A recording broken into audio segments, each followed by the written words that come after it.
This is an important announcement for anyone thinking about advertising here on Everyone Loves Guitar. We've experienced incredible growth. We currently have over 82,000 monthly listens, and I would anticipate cracking six figures in the next few months. We've also grown our YouTube subscriber base by 72 times. During this time, we've kept our advertising rates consistent, but I wanted to let you know we'll be increasing these rates after the first of the new year. So if you're a business looking to generate new leads or increase your cash flow by adding new clients or customers, or if you're looking for general brand exposure, or if you're a label looking to promote new music and you want to lock into the current advertising rates before they go up at the end of this year, then listen closely. Fill in the short form at everyonelovesguitar.com/advertise. That's everyonelovesguitar.com/advertise. Even if you want to advertise next year, contact us now and you'll get to lock into the current rates before they go up at the end of this year. Thanks for listening. See you soon. If you want to buy or sell a home or investment property and you're here in the Tampa Bay area, in Hillsborough, Pinellas, or Pasco counties, then listen up. West Florida Real Estate is a local residential real estate broker that's helped over 250 Bay Area homeowners buy and sell their properties in the last 4 years alone. If you're looking to sell, you'll want to get their free report, The 7 Biggest Mistakes Homeowners Make When Hiring a Realtor. And if you're looking to buy a property, you definitely want to get your hands on the 21 Most Expensive Mistakes Tampa Home Buyers Make When Buying a Home. Each one of these reports is going to save you time and money. Inside, you'll discover the 7 most important things to consider when hiring a realtor, what to do if you're buying and selling a home at the same time, and the danger of choosing a realtor who agrees with everything you say. To get your hands on these free reports, head on over to westfloridarealestate.com. That's westfloridarealestate.com. Hey, this is Craig. If you like this show and you want to support it and you want to keep it free, head on over to everyonelovesguitar.com/support. That's everyonelovesguitar.com/support. Hey, everybody, this is Craig Garber. Welcome to Everyone Loves Guitar. And we got another original gangster from the UK punk scene here with Leigh Heggarty. I want to just make a couple of quick announcements. Thanks, Segs Jennings, for connecting us, because Lee's a guitar player for the Ruts DC. And don't forget, you could subscribe to the show on iTunes, wherever you listen to podcasts. And now you can check us out on YouTube. So subscribe to the YouTube channel as well. And if you know Joe Walsh, please get him. I'd like to connect with him and get him on the show really very much. All righty. Leigh Heggarty. And it's Leigh, Leigh, and it's Heggarty. I'm saying Haggerty. I'm sorry about that. Leigh Heggarty, initially inspired by the 60s sounds of the Beatles and the Who, mixed with the 70s stylings of T-Rex and Dr. Feelgood, Leigh took up the guitar as a schoolboy in the late 70s during the punk rock explosion. In 1985, he formed The Price and released several records and played hundreds of gigs with them. He then formed The Flame, recorded with noted producer Pip Williams, and they supported Ian Hunter and Wilco Johnson on the London club circuit. He played on Irish punk band Neck's 2002 World Cup single, toured the west coast of the States, and played at Glastonbury. He's currently playing besides the Ruts DC with ex-Advert singer TV Smith, and he's been subbing in the Sex Pistols Experience, as well as a reformed Department S, playing in a variety of cover bands and playing some shows and recording on Mod Band's Back to Zero's last single. He's toured across Britain, Ireland, Europe, and the United States. He's also playing with Alvin Gibbs and the Disobedient Servants, a band put together by Alvin to play material from his solo album, Your Disobedient Servant, as well as other songs he wrote and recorded with the UK Subs. And they have an EP coming out next year. Other players from the UK Subs, the Godfathers, and other punk and hardcore players are in the band. As I said, Leigh's also guitarist for the Ruts DC, which is a seminal UK punk band that was one of the first bands to mix punk and ska, and had the top 10 hit Babylon's Burning from their album The Crack. And I would encourage you, if you like this, go back and listen to Segs Jennings' interview as well. Leigh, thanks so much. And you look great, man. You look great. Oh, yeah, man. Through on. What's that? You look like a proper English gentleman. Well, that's I'll take that very much as a compliment. Thank you. Man, you look great. Very sharp, as opposed to myself, who looks very improper. No, you're looking good. The guitars look good, Craig. That's the guitars look good. They save me. Do you know a funny thing? I'm not going to, somebody told my wife that the background doesn't look good. And I said, it's a guitar show. What the hell? Oh, yeah. what am I supposed to Well, have? what's your point? I know. What am I supposed to have back there? Anyway, hey man, your initial attraction to music was punk, and it's a genre you've really played in your entire life. So I was curious, what was the initial appeal, and what kept you playing it even to this day? Well, actually, I can go back a little bit before that. As a young lad, I always liked music, and I was born in 1961, so I'm quite old. So the first music I remember was really the Beatles and the Stones and the Who and the stuff when I was quite small. But I remember it kind of. I'd love to think I remember it when I was 2 or 3 years old. Of course I don't, but I remember those songs being played all the time as a youngster on the radio. We always had the radio on at home. And so I remember hearing all those records. And when I heard them a few years later, I remember hearing My Generation on the radio, and it was almost like a kind of flashback. I was a little lad again, kind of thing, with my mum and dad being outraged by them pretending to stutter. So, which was cool. But it happened, So I always liked that music from that time. And before punk, I liked glam rock. T-Rex, The Faces, Slade, I really loved. Fantastic, but especially T-Rex, they were probably my favourites when I would have been about 10, 11, 12, and seeing, we used to watch Top of the Pops, the British music TV show, which was like the charts show in Britain. And I couldn't imagine anybody not wanting to be Mark Bolan. He just looked so cool and so exciting. So I've got great memories of seeing that. I remember seeing the Rod Stewart clip, the famous one where they play football on television. They're playing Maggie May. They're miming to Maggie May, and they suddenly get a football out and start playing. And the next day in the playground, we were all trying to be the faces. Up to that point. Oh, that's cool. A football or soccer player, as you call it. Yeah. And suddenly we all wanted to be the faces. It was like a different, it was like a turning point in our lives almost. Sounds silly now, but it was a massive thing when you're like 10 or 11. And it's kind of a safe rebellion. It annoys your mum and dad enough for you to think that you're being a bit grown up, I suppose. I don't know. But were your parents? So I liked all that. You said no, you weren't. Oh. We always had music in the house. None of them played. I had a cousin that played as well. Well, no doubt. Well, actually, we could mention that now. I had my family are from Merseyside, and we used to go up to Merseyside in school holidays to see them all in Birkenhead, which is where the ferry across the Mersey goes. Yeah. From Liverpool. And I've got one brother, Terry, and we used to go up to visit. We had kind of close cousins, if you like, Steve and Gary, and they were quite. They were lads, they were a little bit older than us, and they were quite excited. Anyway, we went there. It would be about 74, so I would have been kind of 12 or 13, and they'd have been like 17, so they were kind of grown up. And they came in, they had kind of long hair and motorbikes and things all of a sudden, which was brilliant because my dad was outraged, which is exciting when you're young.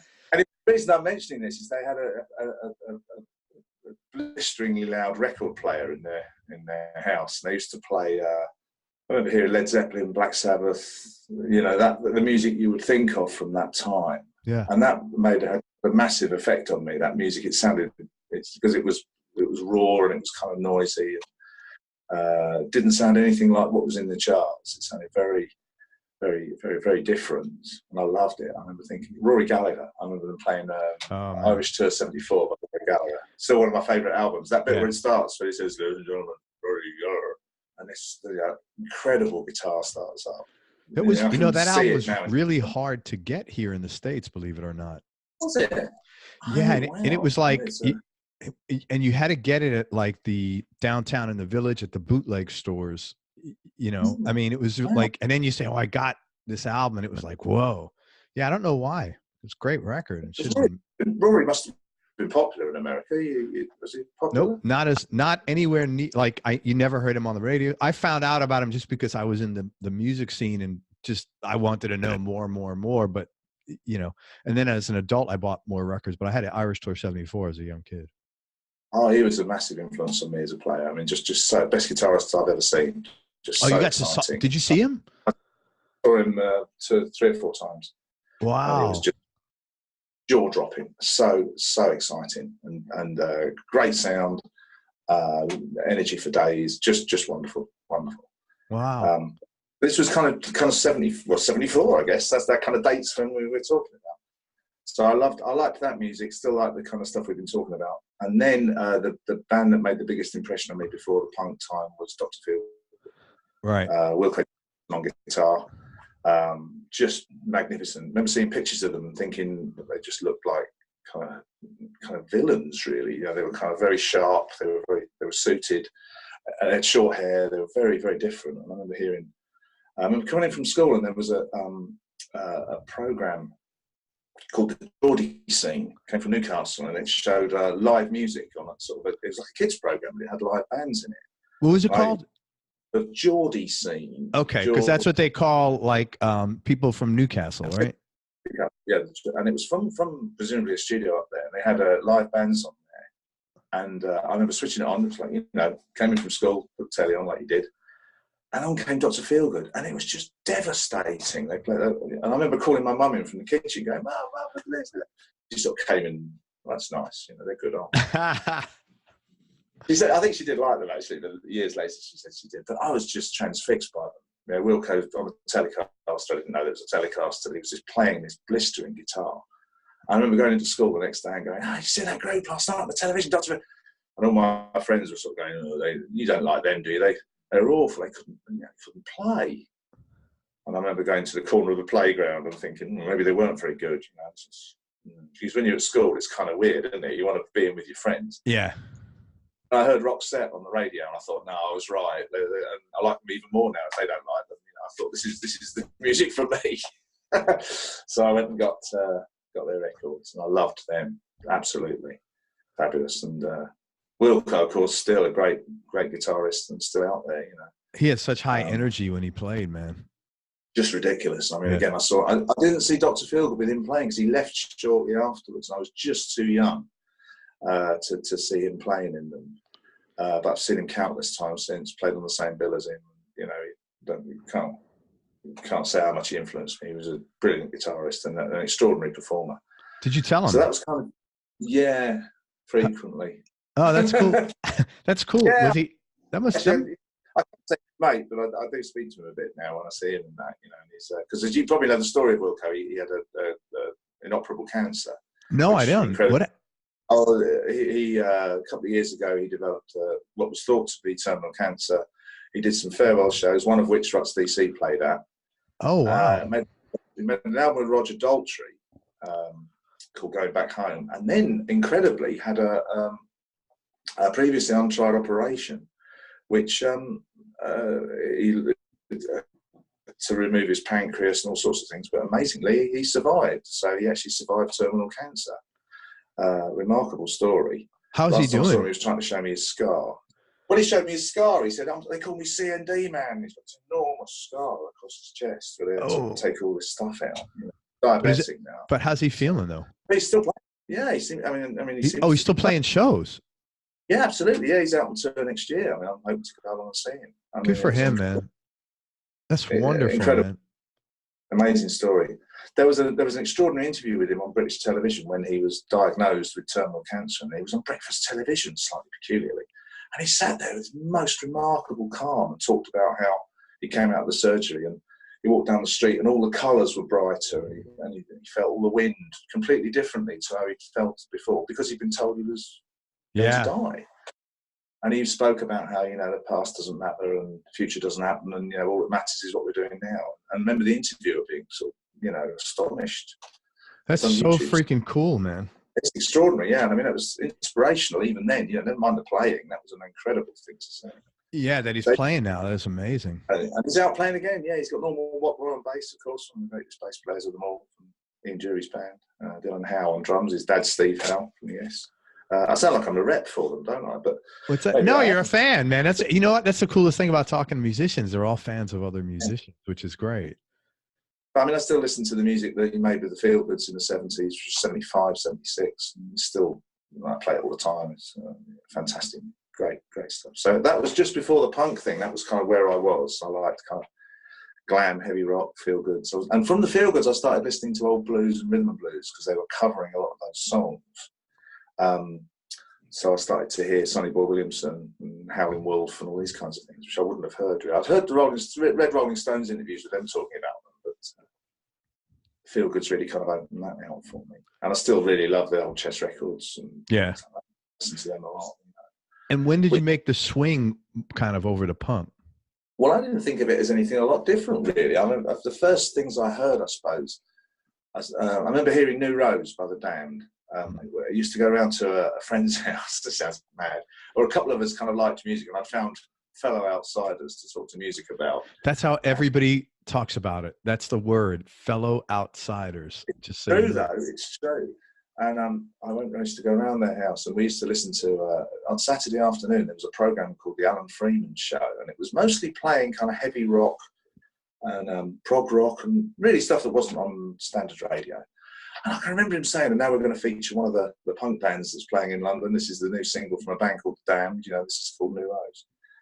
And we all know what New Rose sounds like, that extraordinary drum intro, and then, you know, Guitar from Hell comes in, you know, and it was just coming out of a transistor radio. We just kind of sat there looking at the speaker, and it finished. And it just stops, doesn't it? It just stops as soon as it had begun, it had gone, kind of thing, you know. And I remember thinking, well, I don't know what that was, but I'd like to hear it again.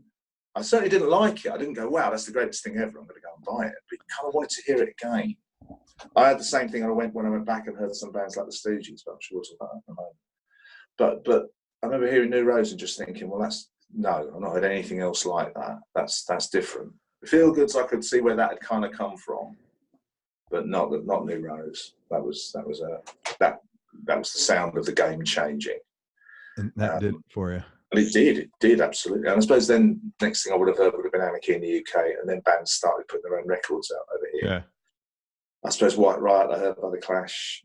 I didn't really like that, although I liked The Clash a lot 6 months later. But White Riot I wasn't too keen on. But it moved so quickly. It moved incredibly quickly. And remember, I'm still at school. I was 14 or 15, depending on which bit of the year you get me. And again, your friends are liking it and not liking it. And this is very important at that age. Yeah. But I didn't see why you couldn't like the Damned and Rory Gallagher. I just thought it was all music that I liked. Yeah. Or absolutely. The Beatles and the Beatles. I still think that. It didn't really bother me. I just thought it was exciting. And I agree with you, but it wasn't like that for sure. You had to like. There was a line in the sand. Yeah, it was really weird. It was really stupid when you go back and look at it. Like, why? Like, you know, but that's kids, man. Yeah, as a youngster, of course, you want to be on the side with the cool kids. Yeah. Except I realised quite early on I wasn't a cool kid, so it didn't really matter what side of the line I was on. Right on. So I just did what I wanted to, really, and I decided. I think, you know, I still wanted to look like Ronnie Wood. I still wanted hair like Ronnie Wood. I thought that was a good thing to have. I still do. If I had some hair now, it would be like Ronnie Wood. Ronnie Wood, there you go. Or any of the faces. Permanently 8 from 10, as they say. Any of the faces, they were. But and then I suppose there were punk bands appearing from nowhere. But what was interesting, I think, was a lot of other acts kind of up their game a bit, you know, and you know, certainly seemed that way anyway. People, records sounded very slow all of a sudden, like other people's things, you know, and a bit kind of dull. And you did Rose most things. Were you in West London then? Were you as a lad? Did you grow up in West London? Yeah, around here, yeah. Near Heathrow. So, which was kind of cool because you could get into London on the tube train. Yeah. So I was a bit young to go to. I didn't go to any of the early punk shows or 100 Club shows or anything like that. I was a bit young. I was 14, 15, 16, and I was a young 14, 15, 16. Right. I wasn't going to go to that. Didn't have lots of friends. I wouldn't have gone on my own. The first gig I remember going to, in fact, was Rory Gallagher. I saw him at Hammersmith Odeon. How far was that away from you? It's less than an hour on the tube train. Okay. It's just, as I say, we're on the west of London here near Heathrow, as I say, so it was quite easy to get to. So Hammersmith Odeon was a very established, let's call it rock. It's actually a big cinema. They would put on mostly heavier rock bands there. So I saw Rory Gallagher there, I think kind of early 77. That's so cool. So you were young, that's 16. That's still, you know, yeah, it's starting the concert age pretty much. That was the first show I saw. Which means I missed The Who, who are the band that I would have most wanted to see. I didn't see The Who at all with Keith Moon. Oh yeah, that's got to spoil you though. Your first show is Rory. I mean, that guy is a genius. Exciting. Yeah, it was. Yeah, he was extraordinary, and it went out on the TV over here as well. I've actually got a slightly dodgy video of it. Really, that's cool. And there he is in the check shirt with the battered Stratocaster. Isn't that funny? That Strat. It was this one and only guitar, and he kicked the shit out of it, and it sounded great. I've never played it, but I saw it in an exhibition, behind glass, and it just looked, I don't know, it looks like nothing else on earth. Yeah. It's like Excalibur or something, it's it's like Excalibur. That's a good one, man. Clever, isn't it? Yeah. I like that. Another Stratocaster suddenly looked tame in comparison. Yeah, right. Yeah, that was great. It's supposed to look, isn't it? It's funny, Gibson guitars should look kind of nice, but Fenders should be duffed up, shouldn't they? They should be kind of... Yeah, you know what? When the Relics came out at the beginning, I was like, man, that's bullshit. And then I'm like, now I like the way they look. I'm like, yeah, yeah, they look great. It's I don't. It's interesting you say that. I remember thinking to somebody who said, "Oh, this is terrible. This thing of selling guitars that are all beaten up." 6 months later, they were beating their own guitars up. Yeah, ones that they like trying to make them look like that, which I thought was quite interesting. It was kind of like, remember when we were kids, they had jeans, and then like in the probably our 20s, because I'm 2 years younger than you only, and then 20s and our 30s, maybe they start selling faded jeans, and now you see like these, like my daughter comes home with jeans, they've been all ripped up, and I'm like, oh my God, what? Well, they call it distressed is the word, is it? Is it distressed? Oh, this is fucking distressed. Like years ago, it looks like what the thing she bought. It's like so ripped. I'm like, did you pay for that? She goes, yeah. I'm like, why? You just do that out in the garage. You just shred them up yourself. But that's it. Wear them for a while. Yeah. Be fun. I mean, they're all cut up literally. So I mean, it's not just guitars that are like that. It's just fashion. I mean, where do you take this? Are you going to start selling cars like it? Are you going to start selling houses? Imagine distress. Hey, we've distressed it. That's funny as hell, man. Yeah, where does that end? That's brilliant. Is that we haven't broken the window? No, it's just distressed up. Yeah. That's clever, man. There's a gap in the market there, mate. We should keep that to ourselves. That's right. Well, we could do that. Market cap. That's right. We have this market cap idea. Anyway, back to Dr. Milgood. Back to Punk. So as I say, I saw nothing wrong with liking whatever music I liked, and I still don't. It might sound a bit mad, but I think it's all there to be enjoyed, isn't it? If it touches you, and it's absolutely, man. Hell yeah. It's a word. Dave Ruffy in the Ruts often says the word roots. It's got roots. How it affects you, and that's a good word. It is a good word. It can be any style. It can be any. I mean, art works like that, doesn't it? Any art totally works. Yeah, man. Yeah, there shouldn't be any like judgments about art. Yeah, that's kind of weird. And it should affect you in that way. It should be, as I say. But you but so you had all these likes, but you primarily played punk. Yeah, well, I saw. Here comes the next bit. I saw Eddie and the Hot Rods. Okay. They were probably, I don't know how popular they are where you were, but they were becoming very popular over here.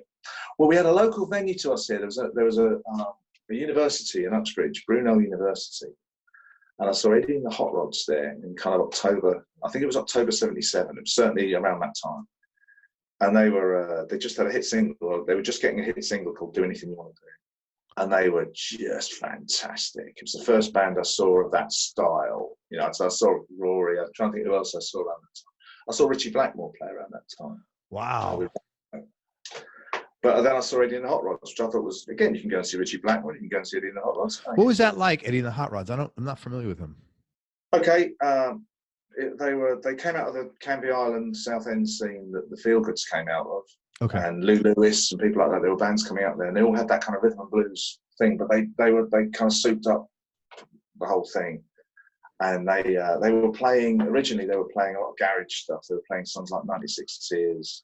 Yeah. And Get Out of Denver, the Bob Seger song, which is the first time I heard any of those songs. I heard the Hot Rods, and you play the original records. They sounded a bit slow compared to the Hot Rods. They kind of just souped it up. Dave Higgs, the guitar player, played a Telecaster, a bit like Wilco, but more rock and roll than rhythm and blues. And they were kind of young as well, which I kind of thought they were a couple of years older than me. It was kind of extraordinary seeing them, and they were blistering. And I found out I was writing about this the other day because unfortunately Barry, the singer, Barry Masters, died last week. And Oh, wow. Sorry. yeah, I know, he was great. I was lucky enough. They did a show in London. He was coming off the road. He'd done a lot of shows. He was getting a bit unwell.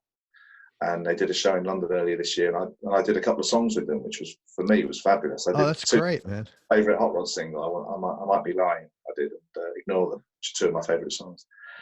And this is, I was talking to him and saying, like, you know, I saw this show in '77, and I said, the best way I can describe it is, it might as well have had a big sign above it saying, "You could do this, Leigh." So that was the trigger. And it was, yeah, it was just devastating. Rory Gallagher and people like that, you watch them and thought, well, I'll never be able to play like that. Yeah. But the Hot Rods were great players, but it was the energy, and it was the enthusiasm, and it was the kind of honesty about it. Not saying that Rory wasn't, but there was this kind of, there were short songs. They were playing The Kids Are All Right, and they played Gloria. They were playing these songs that, you know, were brilliant. And their own songs were great as well. Do Anything You Want to Do became something of an anthem, you know, over here. So that was the kind of, as Ian Jury put it, that was the catalyst that sparked the revolution. That was Ian Jury. I haven't heard that name in a while. And he was another guy who I watched a lot. They had he had that one massive hit over here. Hit Me With Your Rhythm Stick. Yeah. Hit here as well. That's Norman Watt on bass in that place with Wilco Johnson. Oh, yeah, that was a great bass line. Extraordinary. I've seen him play it right in front of me, and it's just, you can watch it forever. You'll never be able to play it. He's just extraordinary. So I saw the Hot Rods, and as I say, by then I started to like the Clash. They were releasing records I liked. I didn't like the early ones, but I like the ones they were coming out with now. And it was an exciting time, and it was time to play the guitar. I'd had a guitar a couple of years, going back to Birkenhead. Remember my cousins in Birkenhead playing music? Well, Gary, one of them, had an acoustic guitar. He suddenly got this guitar, and it was the first guitar I saw really in the room with me. And he was just, as they used to say in the '70s, he was just getting into it. Yeah. And he could play "Blowing Free" by Wishbone Ash. He played the start of that. That's a great song. They had that album. August. Yeah, August, and then the double live album. Oh, August. My younger brother Terry. Somebody once said that if Terry cuts his hand, he bleeds punk rock. That's what he listens to. In the middle of all his albums and CDs, there's a copy of August. Your brother's name is Terry Heggarty. You know what? There's a guy I spoke to last night.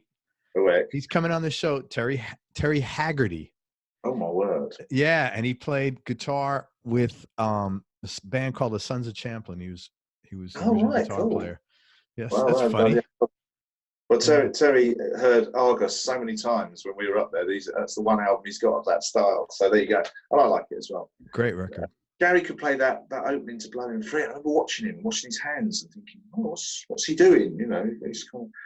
And he said, yeah, I'll have a go. And of course, it's just terrible. But I said to him, I remember saying to my mum and dad, you know, can I have a guitar? You know, I really like guitar. And I think that Christmas, or maybe the Christmas after, I got a nylon strung guitar, you know, the one we all got in those days, which was just fantastic. Right up until the moment I discovered that you didn't just pick it up and play it, and that you had to actually learn to do it. Looked at it and, well, so what do I do?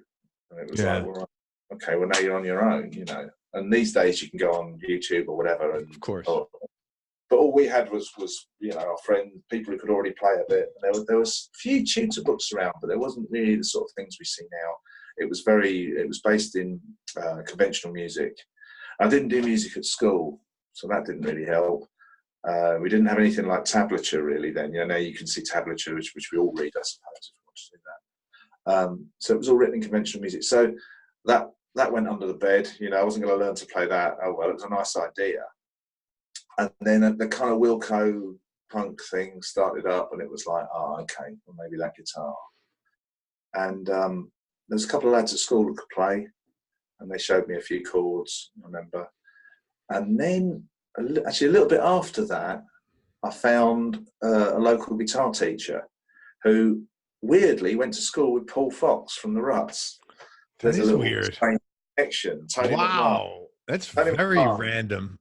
I know, very great guitarist, and a good mate. I haven't seen him for a few years, but he's always a good friend, Tony. And I found this guitar teacher. I remember turning up there with my guitar in a plastic bag, and it sounds like, you know, some kind of romantic story.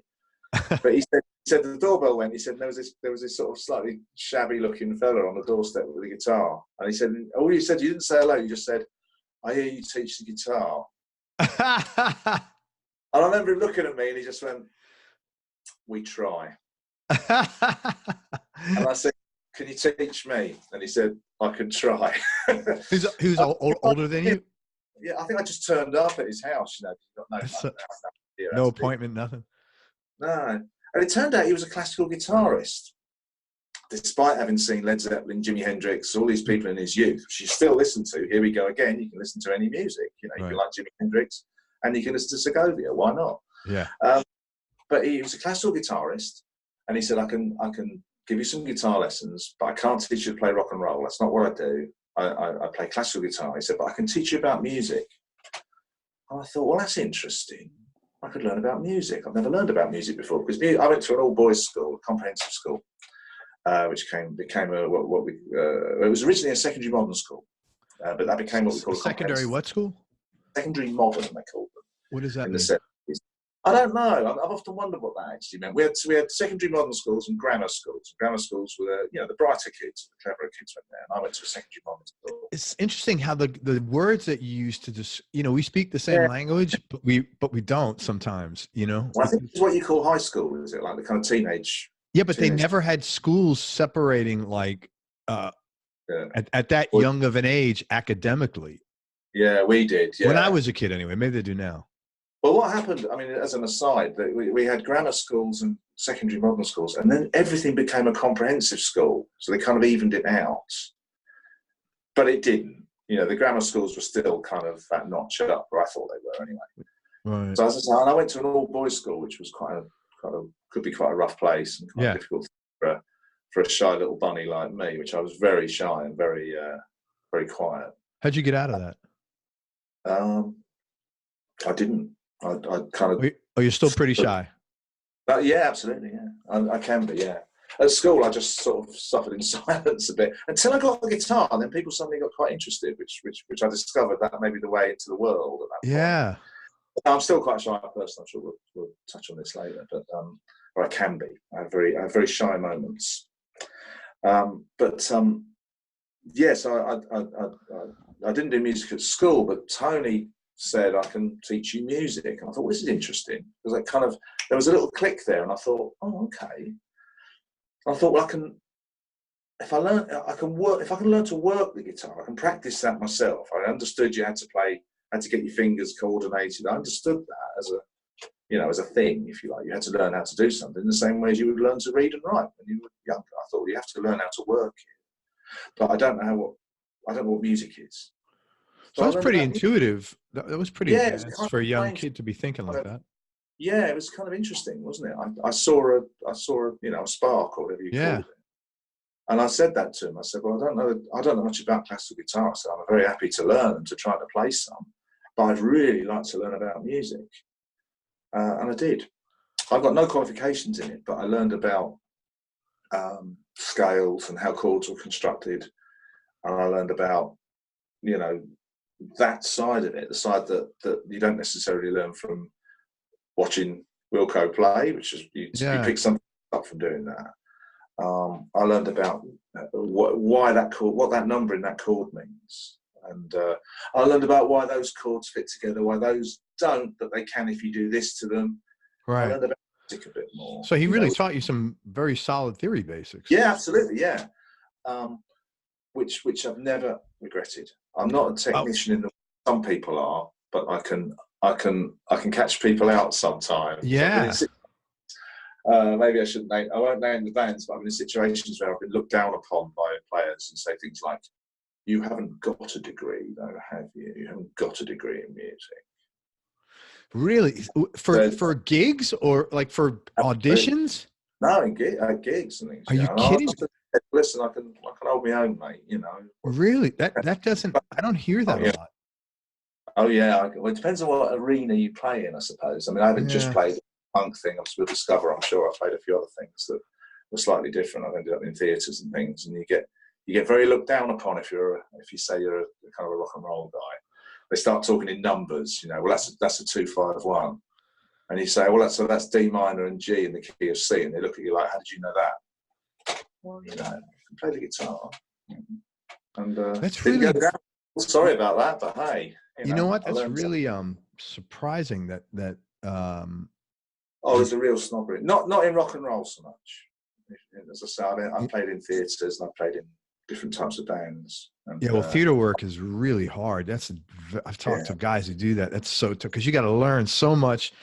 Yeah, the sub often it's not like, you know, learning 25 songs for a set is tough, but when you got to learn this, and there's no wiggle room in the theater, man. Yeah, I can't sight read. I can't do that thing where they turn up and play a show. I mean, I worked with some of the things, maintaining the guitars, and I saw a couple of those guys there, and they were just devastated. They could look at the whole pad, as they call it, the whole show, and just play it through. Yeah, it's pretty impressive. Oh, that's something else again. But I did learn about music, so I learned some music theory, and I don't regret that at all. It's never been a thing I didn't want to know. Once I knew it, and I think, and also the playing I did with him was more about developing timing.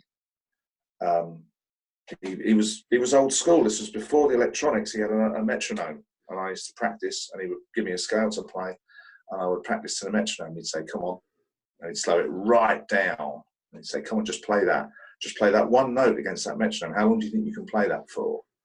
You know, and it was intense. I mean, but again, you know, my timing's not bad, and maybe that's why my timing's bad. Yeah, you know, and quite traditionally in some ways. But as I say, he was also the classical guitarist that had seen Hendrix and saw Led Zeppelin and saw Free and saw these other bands. You know, went to the Isle of Wight festival, so he can play a low slung guitar when he wants to. You know, he can do that as well. That's cool. That's the only lessons I've ever had for music. As I say, we did it at school, but that was just people throwing stuff around at the teachers, and really it was a bit. And everything else is self-taught. But you must have taken that pretty far, your lessons. Yeah, everything else is sitting on the end of your bed, putting the record backwards and forwards like we all did in those days, and trying to play along with it. Some of your friends, I'd work out things, show them to my friends, they'd show them to me.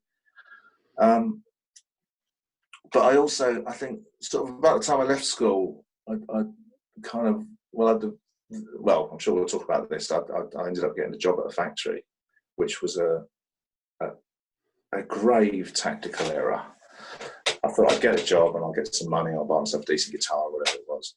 But it didn't do me any good at all. And I realised I wasn't going to go down that road. I wasn't going to have a kind of a 9 to 5 type of existence, because I couldn't do it, actually. I reacted against it. You know, it wasn't going to happen. How long did that last? Longer than it should have. It lasted about 3 and a bit years, although half of that was me saving up money to leave, if that makes sense. Yeah, of course. It sure does. I worked at an EMI factory, electronics company. Okay. Electronics and Musical Industries, I think it stood for. And there was a record pressing plant in Hayes I worked at for a while. Not on the record pressing. I worked in the electronics side of it. And I actually did they call it an HNC, a certificate in electronics engineering. Of course, it's quite out of date now. It's all it moves so quickly after that. It went digital. So I was kind of doing maintenance and bits and pieces like that, but I wasn't suited to it. I absolutely wasn't, and I kind of lost. I don't mind admitting I lost the plot really for a while there. Lost the plot. Let me translate that. Nobody's going to know what that means here. It means that he like sort of had a mental breakdown almost. Pretty much. Nobody's going to know that. Oh my God, it's so funny. If I didn't have my wife, I never would have known that myself. She said that once. I lost the plot. It's a good one, isn't it? Yeah, it's an English expression. Mr. Mad came to visit me for a while. He was quite a friend of mine for a while, I must say. He visit everybody once in a while. And there was a couple of turning points, mostly involving watching bands, that made me realise that that was the road I had to go down. And then I had to work out how to do that, which, as I say, I was there for about 3 years. The first year and a half, the plot was successfully lost. And then I thought, right, I'm going to pull myself out of this. going to save up a bit of money. I'm going to, work out what to do next, which I did. I'm pleased to say I managed to get out of that. But it was a very dark time. And if I hadn't been going to watch bands and things, I don't know what I'd have done. So you were really miserable, like quite miserable. Yeah, right, yeah. And what made you do that though? So you did that though for a reason. What was the reason that you did that? Did you think you needed like preparation to be a musician, or you just like weren't there yet? Yeah. Or mom and dad were whispering in your ear, or? I think it's a few things. I mean, yeah, if you're a kind of working class person, which I am, and that's no problem at all with that. I stayed on at school and did some A-levels, most of which I failed, probably because I was out watching the Ruts the night before, or something equally excellent in hindsight, but not necessarily a good thing to do at the time. But I kind of didn't do very well at those. And so the option of going to university may have been there, but I didn't think I could do it. As I say, I was a shy person. I was quite a very unconfident person. Yeah. So get some work, and earn a bit of money. And as I say, I got this job, and I just felt as though it was what you did, if you like. If you as I say, if you're a working class person, you work. What did your dad do? My dad's a plumber. Okay. He's still around. My dad. He's 87. That's awesome. And psychotic. But we'll talk about him later, I'm sure. Yeah, he's 87. Mum worked in a local supermarket. Okay. And then she was a telephonist, answering the operator. telephone. Yeah. You want to hear something funny? I was in England. Oh my God! Like I don't know, 10 years ago, and we went to Tesco. Oh right! Wow. And we're going on checkout, and this woman looks at my wife, and she said, she went to high school. What was, I don't know what it was called, but it was like high school, basically, what we'd call high school. Or secondary modern or grammar school. Yeah, they went, and she said,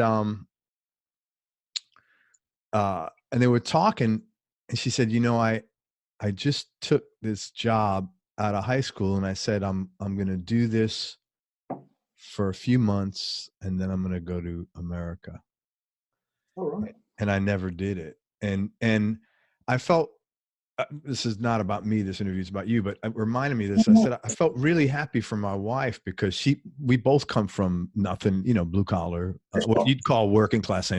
And I was really happy for her because, that could have been her. And I said, there's nothing wrong with it, but that she took a chance. She actually was one of those people who said, oh, I'm going to go to America, and did, and I was really happy, proud of her when I heard that.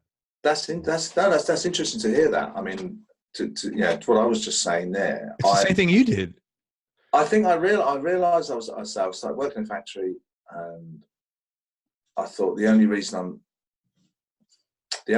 I'm doing this is to play music. It was a kind of a weird equation. I thought if I like I say, it's almost like it was almost like a penance or something. I'm going to do this. I'm going to earn a bit of money. I'm going to save up some money and buy some guitars and whatever I need to do it. It's cool. I think when you come from working class, because I'm the same as that, you have this thing in your head. I have to be miserable because everybody's miserable. But I have to be miserable first before maybe I could not be unmiserable. It's interesting. I was thinking about this earlier. I think certainly here, I don't think we're brought up to succeed. We're in a. I really think that, and I don't mean that and I don't mean that to sound pessimistic. No, I think it's who you come from. We're not brought up to succeed. Yeah. We're brought up to work. Yeah. And that can bring success, and of course it depends on how you define success, and I'm sure we'll talk about that as well.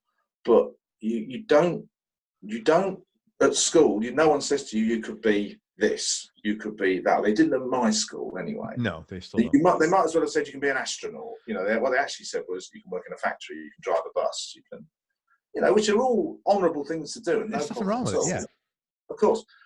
Some people are going to get a trade. Like I say, my dad's a plumber, and he had I met tradesmen as a youngster all the time. There were always people around our house that you worked with, you know. Sure. So trade was a big thing to have in Britain at the time, and that kind of got dismantled by the Conservative government in the 80s, which is a terrible thing, but more about that another time, I'm sure, or in about 5 minutes. But we, you know, so I kind of, I didn't exactly become factory fodder or whatever you would call it, but I did what someone my age would do who didn't have a lot of other options, if you like. Yeah. And I realised that I wasn't going to get through it. I wasn't actually going, and it sounds dramatic, but I thought, I'm not going to survive this. I can't do this for 40 years. I will actually either end up mad, you know, alcoholic, I don't know, something here. You were that miserable. But man, I give you credit for, at that young of an age, recognizing that and not saying, and not, because when you come from a working class, you often allow that thought to govern you. He's like, well, I got to adapt to that. When you didn't do that, that's really cool. Absolutely. Well, I'll tell you a quick story then. I remember going in, I can remember the guy's name. I won't say it. He's probably still around. He could be doing anything. But there was a guy there, and it turned out he was a councillor for the Conservative Party, you know, Tories, whatever you want to call them. I didn't know that at the time, but he was about kind of 30 something, which when you're 19 is like your granddad or something. Yeah. 19, how I was, you know. Yeah, true. Like your granddad. You know. And I said something fairly flippant, like, I don't really like that. I don't know, you know, don't really think much. I don't really know what to think about this. I remember he looked at me, and there was this flash in his eyes. I thought, God, he hates me. And he looked at me, and he kind of leant forward, and he said, you've got to learn to suffer. Wow. Wow. Holy shit. Imagine imagine his kids. Yeah. Holy shit. I remember saying to him, no, I haven't. Holy shit. And kind of standoff, and he just said, we'll see about that. Wow. That's fucking sadistic. I ended up working, and he used to give me these appalling jobs. And I thought, there's no way he's going to see me bad here. I might go out and bang my head against the wall when I get home, but he's not, you know, he's not having this. He's not going to win this one. Yeah. I think he said, right, they check those resistors. I said, well, you know what they are. They've got colour codes on them. He said, I need to know that they're all correct. Can you check those for me? So he was after you, man. Oh, yeah, you know. I don't think I'd done anything particularly bad, apart from, you know, coming late, hungover, saying I went to see a group called The Clash last night, you know, which I don't think particularly public enemy number one, but maybe it did, you know. Well, you did something no different than any other 19-year-old kid was doing. That's right, yeah. But I remember that, and it was a realization. It was a grim realization. Good for you, man. That's a big. And I was right. I could, you know, and it was terrible. And as I said, it was about a year of me thinking, well, so what don't I do here? You know, how do I get out of this? You know. And I was playing guitar, but I wasn't playing guitar in bands at that point. I was sort of, again, I was learning it, and I remember seeing a quote. As I say, my favourite band's probably The Who. And Pete Townshend's a great interview. He does brilliant interviews. And I found an old interview with Townsend where he was talking about his youth, and he said how he was always being bullied at school and ridiculed because he was, you know, he had the famous big nose. They all laughed at his nose, and he said he started to play guitar. And he decided he was going to lock himself away, learn to play the guitar. And when he came out, everybody would love him. You know, it would all kind of change. I looked at that and I thought, well, if it's good enough for him, you know, it's good enough for me. I'm going to do that. So I literally, apart from watching bands and getting involved with slightly dubious women and drinking a bit, I just learned the guitar. I thought, right, I'm going to do this. And every group I watched, I went and watched the guitar player, I watched their hands. You know, trying to work out what they were doing. I remember seeing Paul Fox play It Was Cold. Paul Fox of the Ruts play. That's so funny that you saw the Ruts and now you're in the Ruts. Seeing the G-7 chord at the start of It Was Cold, in case you're wondering what that chord is. I remember running up the stairs when I got home and trying to find it on the neck. You know, it was like on that sort of level. Wilco, I watched how he plays with his thumb over the neck like that. And I thought, how's he sound like two guitars? How's he doing that? You know, and I became absolutely obsessed with it. And I'm not ashamed to use the word obsessed. It was so beyond. cool. So I watched bands. But that was your way out. Yeah, absolutely, yeah. That was your way out. So you had to be obsessed. And there was, there has to be a turning point in all of this. And the turning point, weirdly, is Bruce Springsteen. Yeah, that is weird. I wasn't expecting you to say that. Springsteen, it was, I can tell you the exact date of it, but I'll just say it was in 1981, the River Tour. And I'd been working at the factory for about a year and a half. Realised, as I say, Mr. Mad was a good mate by then. I was in all sorts of trouble. And someone had a spare ticket to see Bruce Springsteen at the Wembley Arena. And I thought, right, let's go. It was, something outrageous like £5, or something, £7.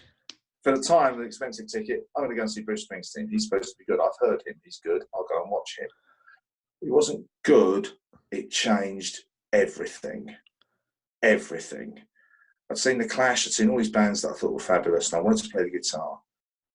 But 3 hours of Bruce Springsteen, you realise that there was a bit more to it than just sitting on the end of your bed thinking, I sound a bit like Pete Townsend. It just took it all to bits. It literally changed the whole thing. It's a weird thing, because up until that point, I'd liked him. I'd heard a few. We'd only seen film with him. He'd come over once before. And I'd seen a film of him on the program called The Old Grey Whistle Test that we had here. Yeah, I remember that. With him running, jumping on the piano, going nuts. But it sounds weird. He did a song. He was doing songs like Factory. They were very relevant to what I was thinking about at the time. He did this monologue about his dad and all this kind of thing. And I came out of that show, I don't mind admitting it, that was the point. It was like, right, it's time. I've got to do something with this. I've got whatever ability I've got to do it now. All these Telecaster players. Were you playing a Tele at the time? I had a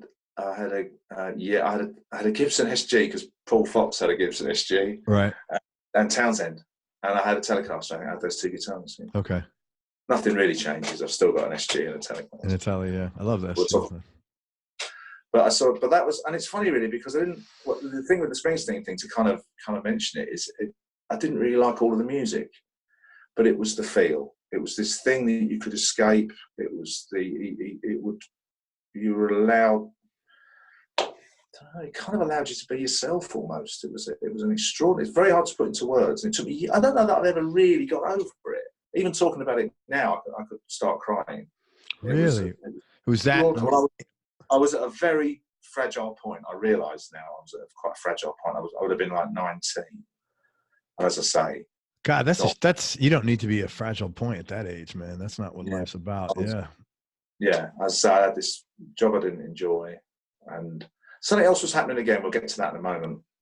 Or starting to happen, and I saw this show, and I came out, and I remember not sleeping that night, just not really sure what I'd seen. It was the mixture of emotions, the way it ebbed and flowed, everything about it was an extraordinary experience, and it was time to use whatever ability I had to its best potential, as much as I could, and time to cheer up, time to get out there and do things. Yeah. It's interesting how you're a West London guy and Bruce Springsteen had this impact. It's not what I was going to expect. That's not the artist I was expecting you to say. Well, you weren't expecting it. I absolutely. Because as I said, I'd come out of shows. I remember seeing The Clash and just thinking that was the greatest thing you'd see or something. But I went home and wanted to play guitar, but it didn't make me go out to play. Yeah. It didn't give me that bang, let's go. It didn't give me that moment. And I was quite old. 19's quite old. People were in bands by the time they were 15, 16. Mm. I played with some people at school who were other instrument owners, just the lads and we were pretty awful. And I played with a few friends, just around their houses and things, but never been out and played in front of people particularly. Yeah. But this was revelatory. And what happened after that? So what did you do next? How long did it take you to quit your job? Well, what happened next was the day before my 20th birthday, I was in a car accident. Oh, wow. I know. And that was about a few weeks after that. And I was just kind of deciding, oh, right, I'm going to do this, I'm going to do that. And then I was in this car accident, which I walked out of. The car ended up at an angle like that against the tree. And I remember getting out of it and walking away and thinking, oh, well, what was that all about? And this focuses you a bit. It focused me. You know, it could all have been totally different in that split second, you know. That was, as I say, last day as a teenager. I was in a car accident, and the guy. I was ill at work. I was being sick for whatever reason. I had a stomach bug or something, I guess. And somebody gave me a lift home, and it was raining, and whatever happened, and whoosh, they went into this tree. I mean, a car hit them from a van, I think, hit them from the side, and we ended up against this tree. And as I say, I stepped out of it. The car was written off, and the other guy got out, but he died a couple of years later, I think. Not necessarily anything to do with that. Wow. Man, let me ask you this. This is really weird. So the last interview I did yesterday, and now today, the guy yesterday was telling me about a horrible car accident he was in when he was younger. And now I'm hearing you. So I'm thinking, well, how do I not get in the car for a day or two now, man? I don't know. You know, is that the universe talking to me? And I've been through that crossroads loads of times since. You know, you have to just face these things. They happen to people, unfortunately. I was absurdly lucky. Yeah. And as I say, it was kind of time to cheer up, and it was time to do things after this. These are all moments that kind of, you know, you kind of have to turn around. Well, I had to turn around, and so I sort of got a plan, really. I thought, right, well, I'm going to, you know, save up some money. Because I'm not going to have any money playing music. No one makes a living playing music. I thought to myself, so I'm going to need to save some money up, buy myself a decent amplifier. Come on, it's time to get out there and do it. And the road to today started. You know, up until that point, it wasn't really a road. It was a kind of, you know, a weird thing that never quite found. You're getting on the exit ramp, getting on the entrance ramp, and then you get on the road. Wow. And that factory didn't represent any future for me then at that point. I wasn't stuck there. You know, that day I was out. I stayed there then for about another year and a half. I think something like that. But you had a different mindset. You were like, hey, I'm just doing this to get money. And so my attitude, you know, you had some happiness in your life now because you had a purpose. It was time to go to work, or whatever you want to call it, like the actual work. And I started, as I say, I was learning music, I was playing, and I started trying to get out and play with other people, which, as I say, as a shy person, it's quite difficult. It's quite hard to find somebody else and sort of say, you know, hello, I'd like to be your guitarist. Probably not in that voice, but you know what I mean. Yeah. You know, so I started getting out and about and meeting people, and, you know, just getting in just a couple of little local bands, and also thinking about songwriting, which again, up until that point, I've not considered the. Like I say, you're not brought up to succeed. No one says to you, you'll be able to write a song. Why don't you have a go? So it was time to learn about that, you know, time to get into that. How did your parents feel about all this? What were they saying? So my dad's as I say, he's still a plumber. He don't stop being a plumber. He is retired, but he's still a plumber. I think he was mildly horrified.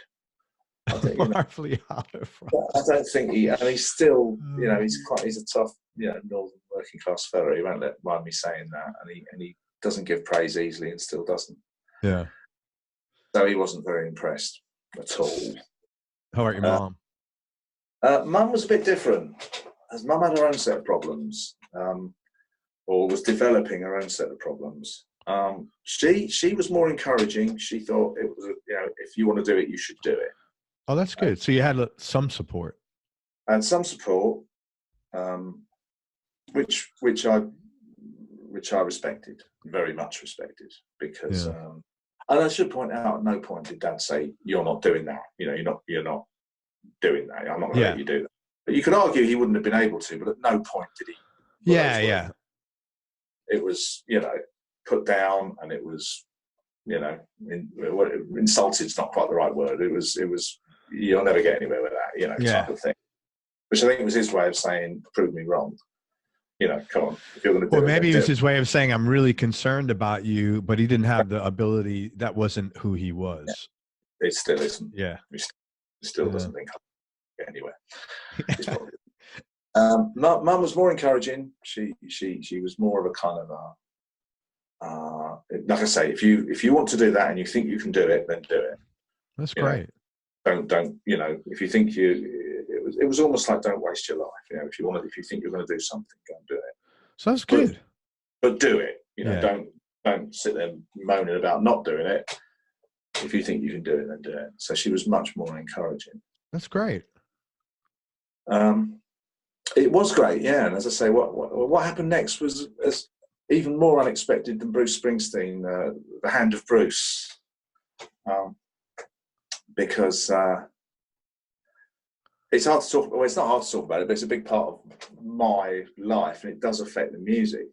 The aforementioned mum started to get ill, and we eventually discovered that she developed motor neuron disease. Oh man, I'm sorry.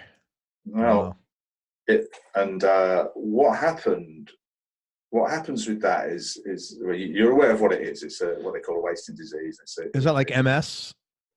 It's similar. It's because you get that at a young age, and it usually impacts your motor skills. Mum developed motor neuron disease around my 20th birthday. She fell over in the front room, man.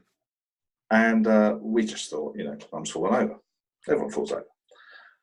And then she did it again, and suddenly she was in a bit of trouble. And what it is, it's your motor neurons are if you like, they're the little men that run down your arms and legs and tell you to move. So when you think on your head like you just did, your motor neurons go running around. In motor neuron disease, they stop doing it.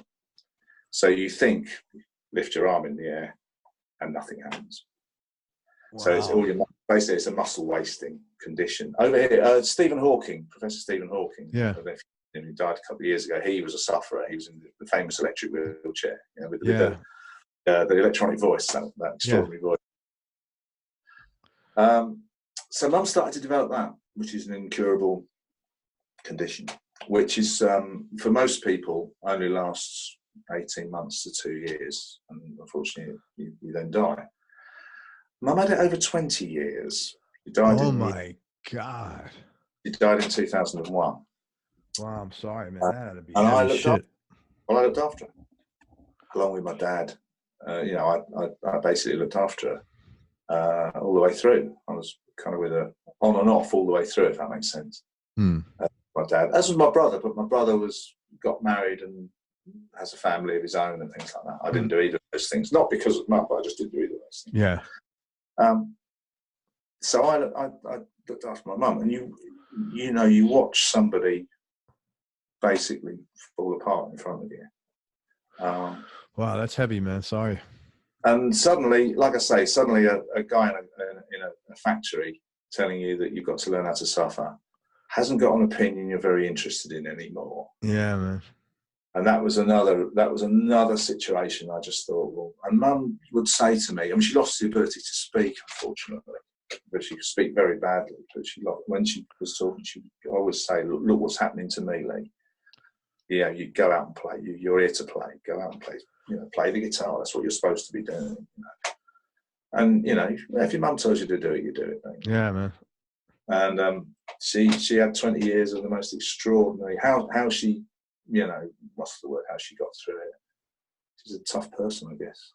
Yeah. And, she could still cause a bit of trouble. I'll tell you. She was quite a character. Wow, man, that's heavy, man. So that's the other side to what I did, and do. It still doesn't. That was she died in 2001, just before my 40th birthday. Around that time, I wasn't really out playing very much at all. I was doing a bit of teaching and a bit of local gig. I was kind of looking after her full time. Yeah.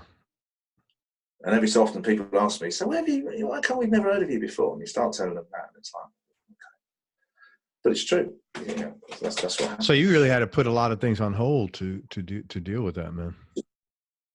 To an extent. Bear in mind, I formed a band called The Price, and we made a couple of singles, and one of which Paul Fox produced. So I could still go out and play. My dad was out plumbing, and he would. The way it worked was she was they give you all these tests, and some they thought it might have been multiple sclerosis, and there's other things. We'd never heard of motor neuron disease. And they said, I remember them saying, she's got this thing. And I remember my dad just saying, what do we do? And this guy just said, very, very, very kindly, or whatever word you want to use, he just said, take her home and look after her. So we took her home and tried to look after her. But of course, as she started to lose the ability to stand up and things like that, we had to get an electronic chair that lifted her up. All this kind of thing. Eventually, we got people in that were helping. But that's tough, man. It was quite hard. But I mean, I could still go out and play, and I did, and I could still, have a girlfriend or whatever it was I was doing. Yeah, but I was still come home and help or whatever. Wow, that is it was a thing, Yeah. Yeah, so that was another part of which I didn't make a big thing of. And I'm not really making a big thing of it now, other than the fact that we're talking about this. It's part of my convoluted route to what I do now. It's everybody. One of the gifts that people give me is sharing their story like this, and it really puts a lot of things in life in general into perspective.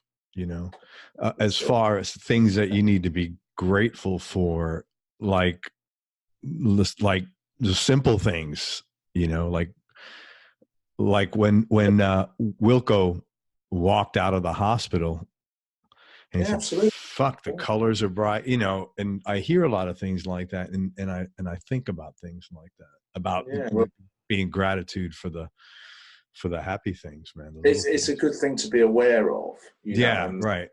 It's interesting because it does link those two stories, doesn't it? Because one of the things that I don't know how personal I should go with this, but I mean, in terms of what happened to Mum, I mean, she basically became housebound.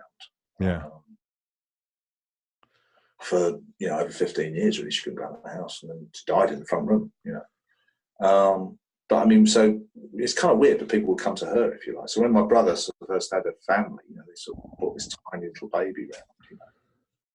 I mean, we're all standing there crying, and you're kind of crying because you're happy because Mum lasted long enough to see it, But everyone else's mum can go to the christening or whatever you want to call it. There's a kind of different. There's a different thing at work here, and this profoundly affected the family, and that then fans out from there. Well, there's no frame of reference for this either. None. So you have no experience of how do I even process this? What parts are good? What parts are bad? What parts are really fucking bad? What should I be happy about? There's no frame of reference to process something like this. Absolutely not. No. At no point do you have any training for that. Yeah. Not as a obviously people who do it as a profession is a different thing, but as a family person that's impacted by it, there's no frame of reference. You just think your mum's the same mum that came to watch you play football. Yeah. Well, she isn't. Wow. That goes like that. It just disappears, and you can watch it go. It's an incredibly sad thing to see. How did you? Thing to deal with at the time, But I was, I do speak about this a bit, but I mean, how did you keep yourself positive during that time? That's quite hard to do. Yeah, it's very, very hard. But a more difficult question is, how did she keep herself positive, which somehow she did, and that you learn. Yeah, watch that. I watched that happen to her, and she didn't consider giving up. Not didn't give up, didn't consider giving up. Yeah. That's a different thing entirely. I don't know. Someone asked me once how she survived so long, and I just said, bloody mindedness. She's just adopted this thing that I'm going to be here. I'm going to see my grandchildren. I'm going to Leigh play the guitar or whatever it might be. It wasn't going to win, you know, and it was an extraordinary thing. I mean, as a condition, it is ill-defined in the sense that there is no standard thing with it. Similar to multiple sclerosis, the way some people get different strains of it, they call it, don't they? I think where some people are wheelchair bound, other people lose their vision. Yeah, and they have pluses and minuses, or whatever they call it. You know, they have a good day and a bad day, and things like that. With motor neuron disease, as I say, unfortunately, it's often fatal within 2 years, 18 months, 2 years. Even that seems a long, drawn-out thing. Yeah, so, yeah. But 20 years of it, you know, she became this sort of chair-bound, house-bound, and then it kind of stopped. It kind of sat there for a while. You know, she couldn't do anything much for herself. But, you know, what was strange was, you know, if you'd come in and I said, "Oh, this is my friend Craig," she could understand everything you said. There wasn't any kind of effect mentally. It was a purely physical thing. Which has got to be fucking awful, man. The frustration within that, yeah, you know, must have been, you know, unspeakable. And it did, you know, she could, you know, cry, and she could, you know, have a row with you, or whatever term you want to use within it. And I know I got very upset here sometimes. I would go out in the garden, effing and blinding, and yeah. Sometimes in front of her, you know, but it was weird. You know, we all understood that was going to happen to you. That's how it was going to affect you. Because as I say, nobody, you know, this isn't in the contract. You don't think you're going to have to do it. Is this a genetic thing? Like, are you and your brother safe? Or we are, I'm told, no more or less likely to contract it. Okay. All right. There's no one else in our families that we could find that had it. Yeah. So, you know, it's a random thing. Random thing. Yeah. I mean, it was a. But this, you know, how does this affect your guitar playing? Well, it makes you go out and do it. I'll tell you. You know, and as you say, it affects you. You know, having seen that happen, you don't really worry about getting wet when you're on the way home. No, it doesn't really seem very important. You know, things that I hear people complaining about, I just don't. And you didn't. When you started playing, you probably also were like, if someone liked it or didn't like it, didn't really matter to you. You just wanted to play. Pretty much. Yeah. You become not exactly this is war, but it's like, I'm just going to do this anyway. Yeah. Did that in some way help you like get over shyness a little bit? Because you were at the point where you said, "Hey, I got to go out and I'm on a mission now to do this." Yeah, I think it did. I think it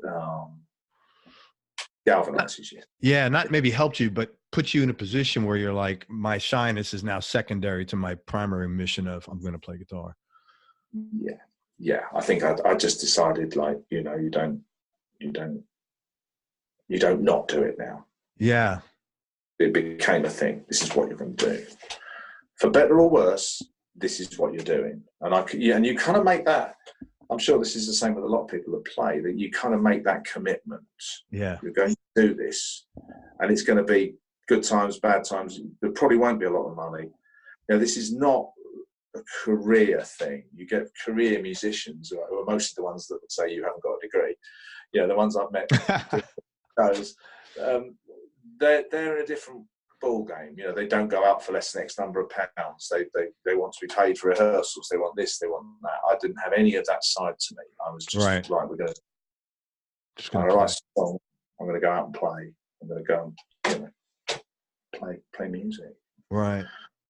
And it was as I say, it focuses a few things in your mind. And, it's back to that thing. Sometimes you don't need to know what you don't need to know what you want to do. You need to know what you don't want to do. Yeah, which is very valuable for sure. That's a good thing to learn sometimes. It's like, you know, you need to know what you don't know. Then you can find out what it is, you know, and it's that version of that. Yeah, I'm not going to do that. You know, that's over. I did that then. I'm not going to do that. So it became very much like that with me. I just thought, well, and you know, I didn't earn massive amounts of money. Still don't sometimes, but you know, you do what you do. And you're happy doing it, so that's what counts. But there was no option now. This was like, this is what I'm going to do. This doesn't mean you can't already do other work and can't, you know, earn a living doing things, but what you actually do is play. Have you ever ran into your factory guy? No. How funny would that be? I wonder, yeah, it kind of makes you wonder, doesn't it? Because he won't remember it. It was just something he said to me that day. I don't think he would. No, you're just one of probably 40 guys that year he said it to, you know? May have said it to everybody. Maybe he'd say it to you if he met you now. I don't know. I mean, you know, this jolly little line that he thought was amusing. But you got to learn to suffer. This sounds like a blues song, man. Doesn't it? Well, yeah, it's probably in all those crazy solos somewhere, you know. You got to learn to suffer. Hey, listen, 40 years later, I'm still talking about it. So, you know, it had some sort of effect on me. No, it ultimately had a good impact on you. I think it did, yeah. I mean, at the time, I just felt, you know, it feels like there's kind of weight on you. But well, who wants to hear that? You got to learn to suffer. Great. Can't wait, you know. Yeah, thanks for that. You know, what's going on? Awesome. Yeah. When could we start? Yeah. Well, this is moving quickly. Yeah. How did you, man, thank you for sharing that. That was a pretty intense story. There's loads more. Kind of. Wow. Yeah, but I mean, it's a big part of what you do. And you know, our family, but yeah, it's also important to say we're not the only people that have that story. No. You know, everybody's got something. There's people in your town that will have a story. You know, I went, when Mum died, I was just short of my 40th birthday, which is kind of an interesting thing to be anyway. And I went to we had they call it the Citizens Advice Bureau in England, where you can go and, well, get advice. And I thought, well, what do I do now? You know, that sounds like something from Monty Python. I got to tell you, we'd never have anything like that here. The citizens, we'd never have anything. It would be like some, you know, if you need advice on this and it's funded by the government. Which it sounds like a really cool thing. It was. I mean, you'll be pleased to hear our current government is trying to take money away from it all the time. I mean, I hope it still exists, but I thought, well, I've got to go down and find out what this all means almost. So I went down and I sort of stumbled in and sort of, well, my mum's just died. They went, oh, sorry to hear that. And I sort of blurted this thing out, you know. I've been looking after her for 20 years. I'm a rock and roll guitar player. And what do I do? And I remember the chap there, very quiet, he just said, you're not alone. I've had lots of people come in saying things like you just said. Maybe not about guitars, but they've, you know, they've lived with their dad for 20 years and he's had, you know, cancer or whatever. Yeah. You're not on your own. Let's see what we can do for you. And it was, that was really cool. It was extraordinary, yeah. And you need to hear that. You need to hear that as well. Yeah, for sure. Man, we need something like that here because we need people. And I thought, and also it makes you realise that, you know, because, you know, there's this idea that the eye of a hurricane is the calmest place. It, you know, maybe it is sometimes, but when, you know, if you look, you know, say your mum, she's sitting there, she's unfortunately helpless, you've got to do things for her. At that point, you don't sit there thinking about that. You just do them. Or I did anyway. Yeah. You don't, it's only afterwards when you're, for example, doing an interview to someone in another country and start talking about them, that they sound unusual. They sound almost unworldly. You know, well, you did what? Well, I just did that. That's what you do. You know? You don't, when you're actually doing it, it doesn't sound any weirder than saying you go out in front of thousands of people and prance around with a plank of wood in your hand. Does it? To me, nothing sounds weird, man. Believe me. Yeah, so, and it's something that you, as I say, it's something you do. And I also understand that some people couldn't do it. They wouldn't want to face it. They wouldn't want to see what they were seeing. They wouldn't want that side of things. And I've spoken to a lot of people who have, you know, because obviously I met other people whose family members have died from it, and I still talk to people. You know what? So it's not something everyone can do, but I mean, that's why. This is that little thing, that Citizens Advice Bureau. That's a great example of the difference between online and real life. For example, might nowadays, somebody would go online and saying, you know, I've been taking care of my mom for 20 years and she just passed. And you get 500 people saying, you know, I'm sorry. And they're all sincere. Blessings. I'm going to pray for you or something like that. And what really needs to happen is to say, man, what do you need? You're not alone. Can I help Yeah. you? And that's what you went down there and you got. You said, hey man, you're not alone. We're going to help you.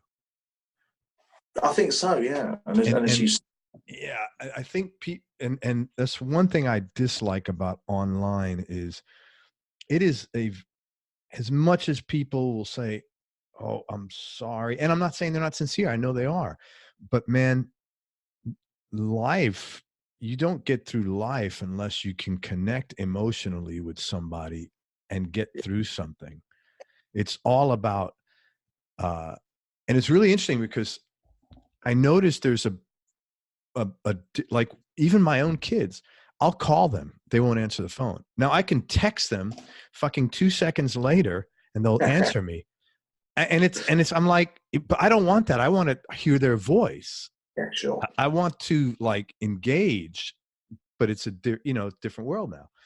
Right. Yeah. I think that has changed, doesn't it? Yeah. Yeah. I mean, Well, I talk to people on the phone and there's a chemistry there. And then, we go from there.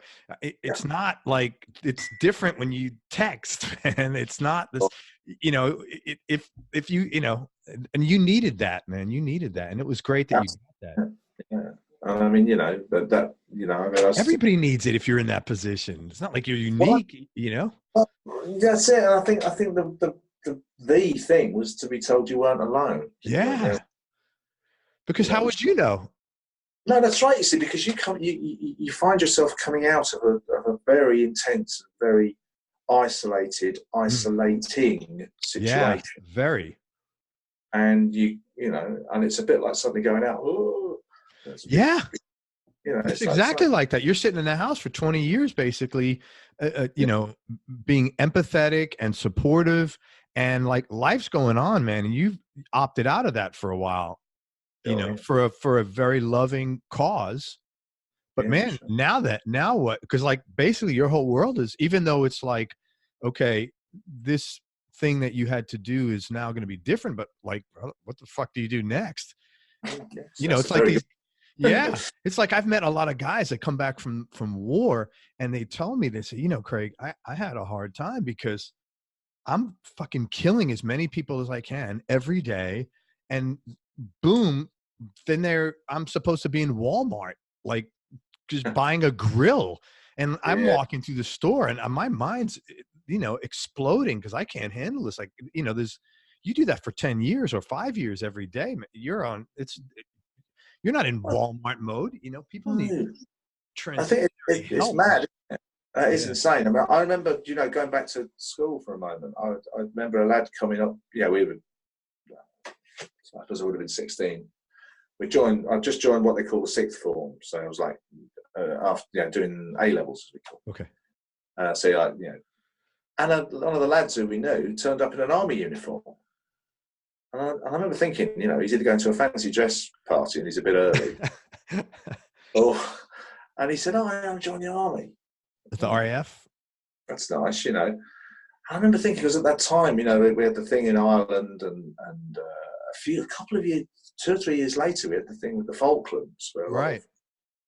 And I've often thought, you probably joined the army to get a trade or to learn to drive and things like that, which is what people did, I know at least one person who joined the RAF to become a heavy goods driver. He thought he'd learn, but also, go around the world a bit. Well, yeah, you're not necessarily expecting to end up being shipped out to the Falklands or indeed Ireland or wherever. Maybe you should have read the small print, but that's not the point. Yeah. So that thing, I've thought about that a fair bit, because I met people who came back from the Falklands, for example. They were my age, still relatively young. Yeah.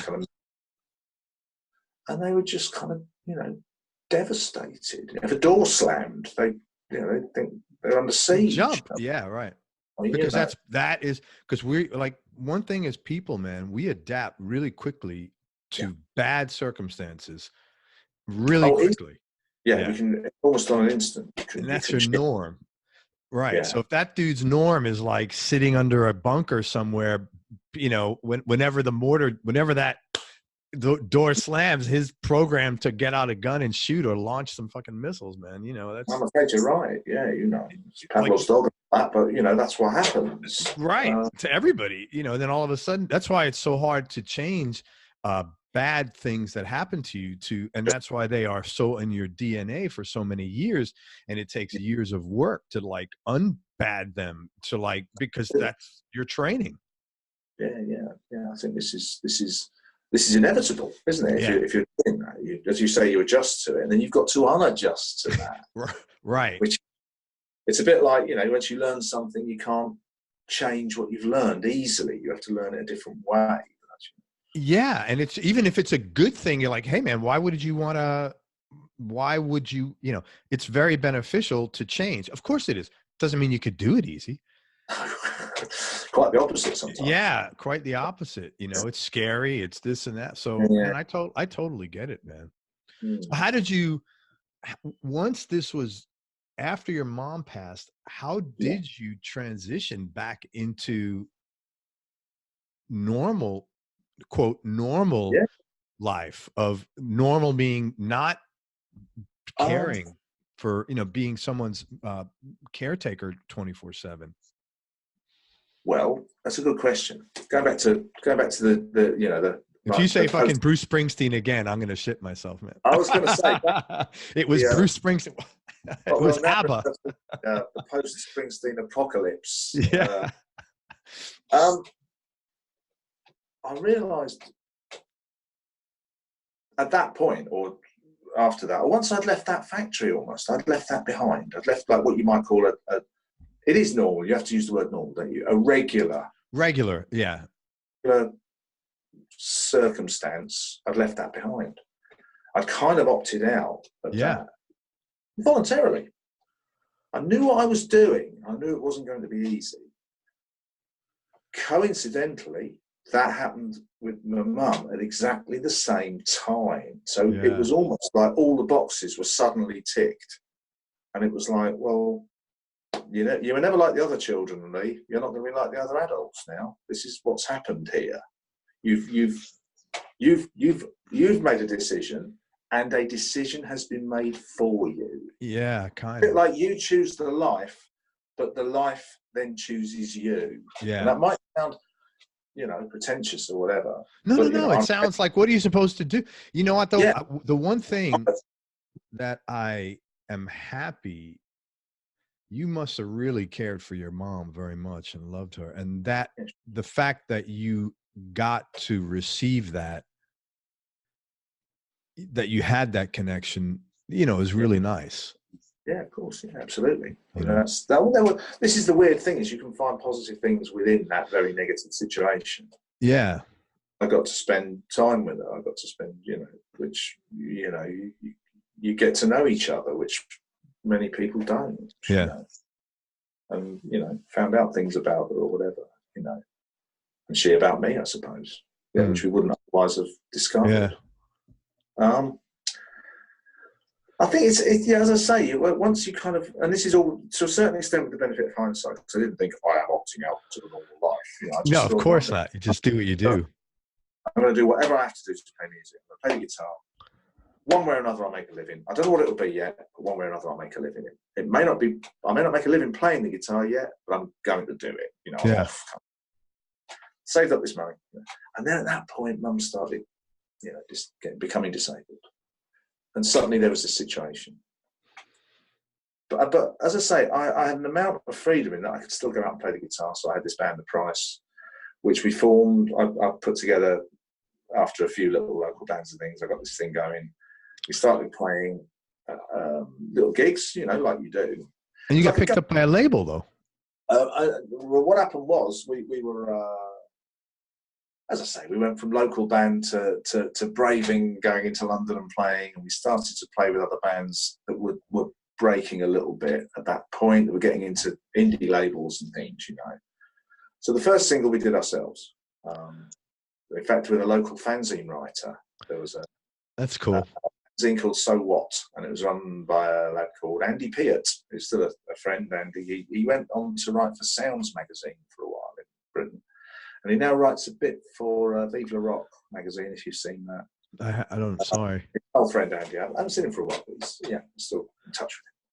And he came to see our band and said, right, you know, we decided to record a single. That's what you do when you're in a group. So yeah. we recorded a single. I remember playing it to him on headphones and on the old Walkman cassette player. Yeah. You know, and saying, what do you think of this? And he said the immortal words, if no one's going to release that, I will. He just made the most terrible mistake, Andy, but let's do this. You know, now we've got you. Now we've got you in our power. So we pressed up, you know, a few hundred copies, and we started sending it round, and you know, doing what you do with an independent record. From there, we did a couple of tracks for a compilation album. Then there was a punky label called Released Emotions, who put out UK subs. Red Letter Day did a couple of things with them. We were a band over here. They put out as an aside, Lars Fredriksson was playing in the UK subs at the time, who went on to be Lars Fredriksson, who we know and love, of course. That's wild. I saw him playing the subs at that time. And I knew Paul Fox from the Ruts from, you know, back in the day, or whatever you want to call it, and he produced the single that we did with that one label, which was a good record, actually. I'm still very proud of that. And we did a mini album, they called them in them days, wasn't it? Like a 6-track thing. You right. Know, They didn't call it EP. Yeah, that's it. Yeah. So we started doing bits and pieces. Then inevitably there's a lineup change, because there's always that strange thing that I've always had an odd adage that failure doesn't split bands up, success splits bands up. And once you start because you can play forever, just playing. But once you start thinking, well, we've got a record out, we'll do this, we'll do that, and the drummer left, we got a new drummer in, got management, and started doing a few bits and pieces more, and then eventually it all kind of fizzled out around 93. What happened? Just lost steam? Yeah, I suppose the short answer to that is we were getting studio time with a couple of labels were interested in signing us, and the bass player and drummer went and left. It was like, we don't want to do this, we don't want to go that far, or something. I'm not quite sure what it was. There's never really been a satisfactory explanation, as they say. I'm sure, I mean, you know, that thing, as I say, when you start getting somewhere, things change. That's it. I wrote that down. Failure doesn't split bands up. Success does. I like that. It does. You pretty true. Spend the whole of your time in the back of the bus, going up and down the motorway, and be quite happy, making a little bit of money, carrying on. You know, releasing records yourself. You know, doing what you're doing. As soon as somebody like a big label says we want to do this, we can put you on here. Boom. That's where, if there are any cracks, that's where the cracks are seen. And my word, they were cracks. And it just literally almost overnight, you know, we went from being somewhere to nowhere. I mean, we weren't a big band. We were like a little touring band over here. We were doing bits and pieces. No, but everybody starts out like a little touring band. You know, Pearl Jam, the Rolling Stones started out like a little touring band. You know, you don't start out like a big band. Yeah, this is why, you know, small venues are important. That's where we all play. Yeah. Everyone plays at some point. Yeah. And so that was it, you know. That was, and like I say, that's that. Bye. You know. And I mean, funnily enough, the Price have played, we reformed from time to time. We played early this year at our long-suffering merch band. Same guys? The last 4, yeah, we're all talking to each other again now. That's wild. That's good. We're a bit next year, actually. We've been offered a couple of things next year. That's cool. Yeah, I mean, I think so. You know, you keep. Did you ever ask them, like, what the hell was up with you guys? Yeah. Anything? No. Not really. It's just that kind of like, you know, I think it just ran out of time, or I don't know what it ran out of, really. We were a good little band, and we're still remembered. I mean, I sometimes think these days the number of people who say they saw us would have been bigger than you too. I don't know. You know what? You know who someone told me? I think it was Marco, because he sent me the picture of the Sex Pistols playing at the Cali, and and he said, you know, there were only 28 Sex Pistols concerts. He goes, if half the people that said they saw them in concert actually saw them in concert, they would have been just millionaires, you know? Well, so I think it's that way. I mean, how many examples are there? Yeah. Yeah. I think this is, but that's all right. That's cool. How did So, you- so I was running that myself. I was looking after my mum, but I mean, the price for a band that could go out and play. We didn't play. We played in Germany, but we didn't go to Tokyo or something. You know, we weren't a massive group. We could be around about playing. And you know, in many ways, you know, sowed the seeds for what I can do now, because I was able to play. I worked out I could do it. I could handle it. You know, which not everyone can. You know. What did you toured around the States a bit? Who did you do that with? Right. Well, let's fill in that little gap. Back to the Citizens Advice Bureau. Yeah. So, this is definitely like a Monty Python thing. I would expect. You know. So, we're going. Well, after that, I thought, well, okay, I've got to Bureau. sort myself out, and I was teaching a bit of guitar. I started teaching people to play a bit. Not sure quite how, because I'm not sure if I'm really qualified to do that. But anyway, and I thought, right, time to get some, you know, get playing, get out there. And I had to do the thing where I had to ring friends and say, Mum's, you know, gone now. One of the people I rang was an old friend called Leeson O'Keefe. And Leeson was in, when the Price were playing, he had a band called The Shout, and he had a band called Genius Freak. And he then went on to play with Shane MacGowan in the band that Shane had after the Pogues, which was called the Popes. Okay. So Leeson was involved with that in the kind of Irish music scene. And he had formed a band called Neck, one of those. And he said, you know, as we all, as everybody with an Irish surname would say, well, we'd better go and have a drink then. You know, if your mum's died, let's go. So we went and had, you know, I met up with him and we had a few beers and you know, he was saying, oh, Neck are doing this, Neck are doing that. And I said, oh, brilliant. I said, well, I've got to get back into playing, you know, so if you need a guitar player, you know, give me a call. The amount we drank, it probably came out as, but somehow he understood. Somehow he connected. And by the end of the week, he'd called and said, listen, there's this show we're playing in. It was in a hotel bar near Marble Arch next week. Where's that? Is that it? Marble Arch is at the top of Oxford Street in London. Okay. So in central London, it's an hotel bar. Need a guitar player can't do it. Is that street, like the curved street with the big beautiful buildings? What is that street called? Marble Arch is literally that. It's a blooming great big arch made out of marble. From Hyde Park Corner and Hyde Park. Okay. As I say, it's at the top end of sort of Oxford Street, Bond Street, all of that area in central London. So it's pretty posh. You're probably thinking of Regent Street, which is the big curved street. Yeah, okay, Regent Street. Yeah. And it was a hotel bar there, which put on music, and it was an Irish bar, you know, they were putting on this Irish band. So like an idiot, I said, yeah, I'll do that, Leeson, you know. And he said, right, you know, I'll meet you and I'll give you the songs. And he had this carrier bag full of cassette tapes. They had about what looked like about 80 songs to do. For the gig? Because what I hadn't done was said, oh, what's that, like a 40-minute set or something? Like an idiot. I went, yeah, I'll do it, you know. I'll do it. And it was like 3 sets for about 3 hours, you know. It was just wow. endless songs. But then again, I thought, right, well, I've said I'm going to do this. So I'm sitting there trying to learn these songs. And I eventually kind of went along and did this show. And I had big bits of paper with the chords on and, you know, all the things you're not supposed to do. And it's getting dark here. I can put a light on if it's getting dark. If you need it, go ahead. Yeah, you're still visible, but yeah, go ahead. Well, oh, no, I won't put that on yet. I'll put that on later. Horrible. I turned up with this thing and I played along with these, and they were a great bunch of people. And at the end of it, it was like, hey, I can play. Hey, I've done it. I haven't played live. So that was like your comeback gig, sort of. Yeah. I mean, I had that little thing, The Flame, that was going in the 90s, which was more of a songwriting thing than a band thing. And I had a couple of local bands. I had a band called The Informers with some old friends around here playing rhythm and blues, playing feel-goodsy rhythm and blues, which was just in the pubs in our area, you know. So I always played. It was just as Mum got worse and worse, it was more and more difficult to do. Yeah, of course. And so I was out playing with Nick, and Leeson said, well, look, we've got some other gigs. You know, if you want to do some more, you know. I said, yeah, I'll do it. Great, you know. And so that would have been kind of spring 2001. Summer 2001, we went to Ireland and played.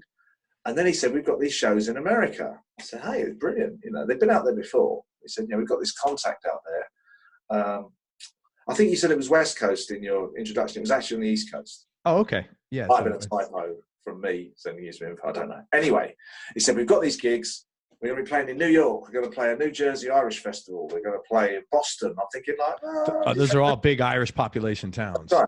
I'm thinking, this is fantastic. I'm a crazy rock and roll guitarist again. This is brilliant. Good. And this was around September 2000. I was just going to say 2001. Yeah. And we were due to be there at the end of September. And you know what happened. We all Oh, my God. Yeah. 9/11. That's right. So we actually ended up, when we did go out and we played in New York, 3 weeks after that happened, 2 or 3 weeks after that happened. God, there was nobody there. Well, we had a few people in, which was all right. New Jersey, we played in Boston and that was great. But New York, I'd never been there before, and it was an extraordinary thing to do, just to go there at that time. Yeah, it's a shame you were there at that time because you didn't get the full-on experience.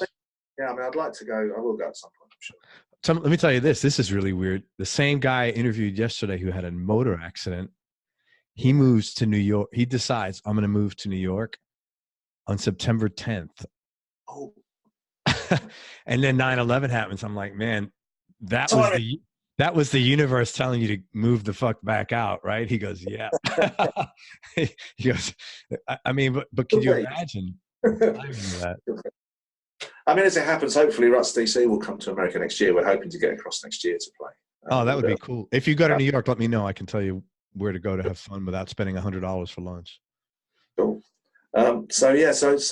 And then with Neck, I made some records. So we did that World Cup single, which was extraordinary. And I played in Neck earlier this year. It's the definition of Hotel California. You can check out anytime you like. You don't. So you guys had fun for how long did that last? I played in Neck for about 2 or 3 years and got back into playing, really. I was teaching more. Back, I was sort of doing it again. And then a twist of fate. There's always a twist of fate.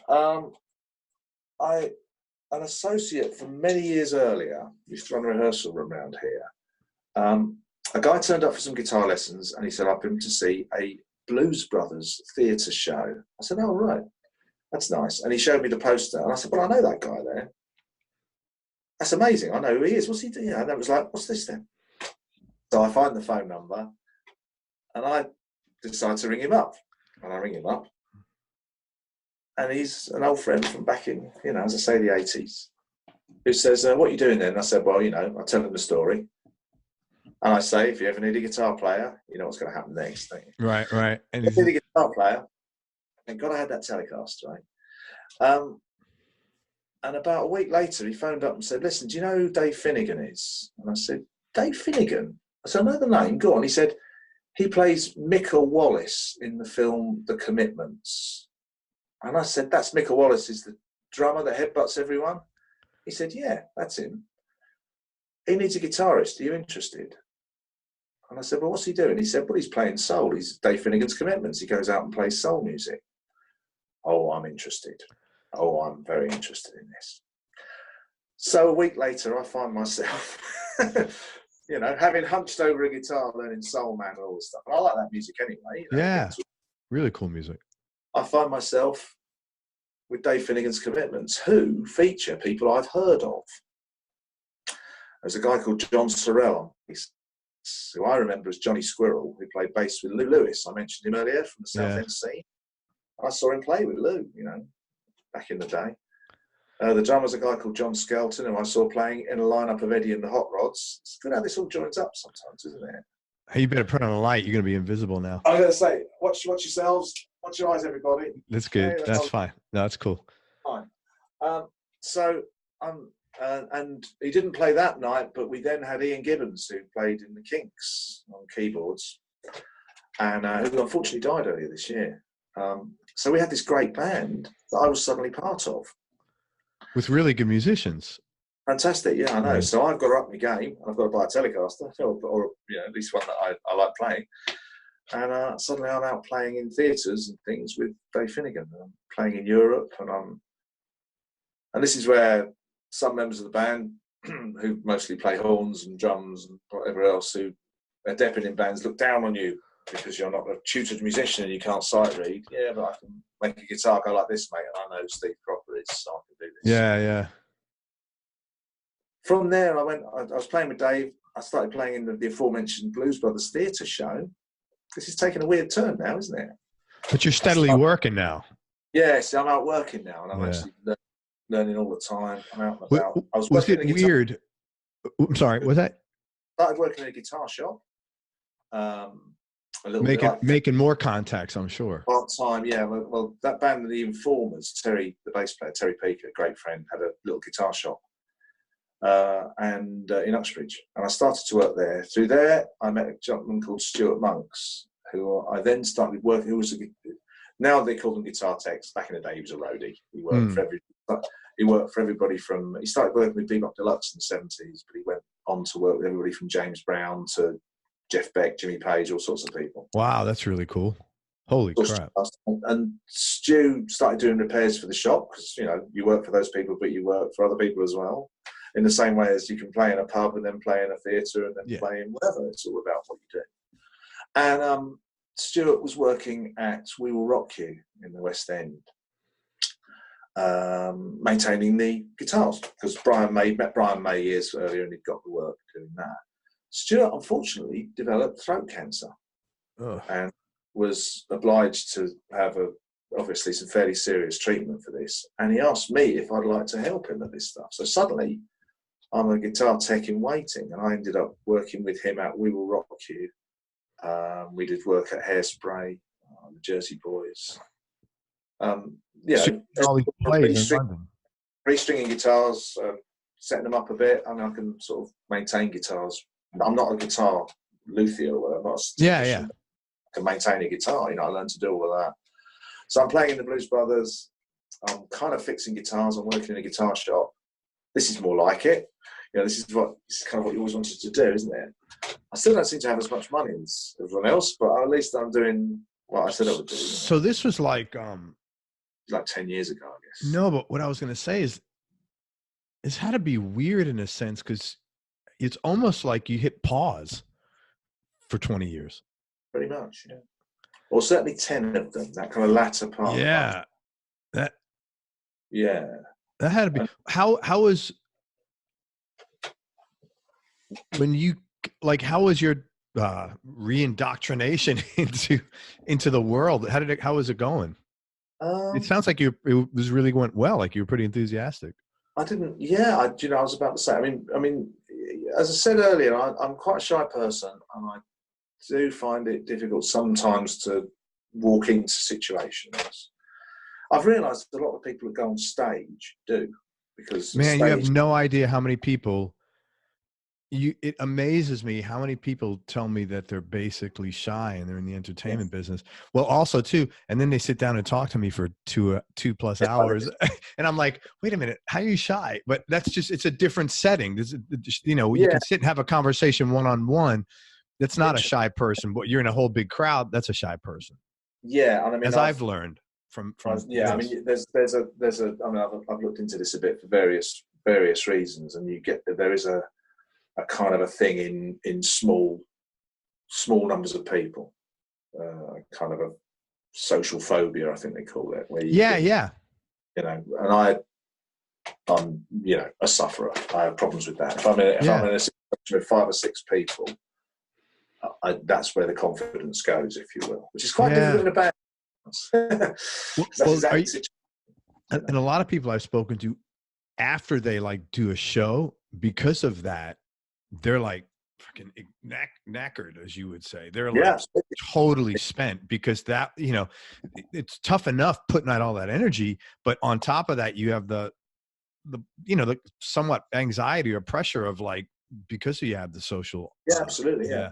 I mean, it's funny. I mean, Segs often, I said to Segs before one of the shows, I better turn into the other guy. And he often says to me, time to turn into the other guy, Leigh. I said, yep, I know. That's funny. He seems like a very easy guy to get along with. Like him and Dave are. Yeah, I mean, it's which I suppose is the next part of the story. How did I? Yeah, man. How did you get hooked up with Segs and the Ruts DC? Okay, so I'm playing in Blues Brothers show. I play with Dave. And the Blues Brothers, it's mostly kind of theatre work, and we do some corporate shows, you know, sort of works dues, as I would call them, you know.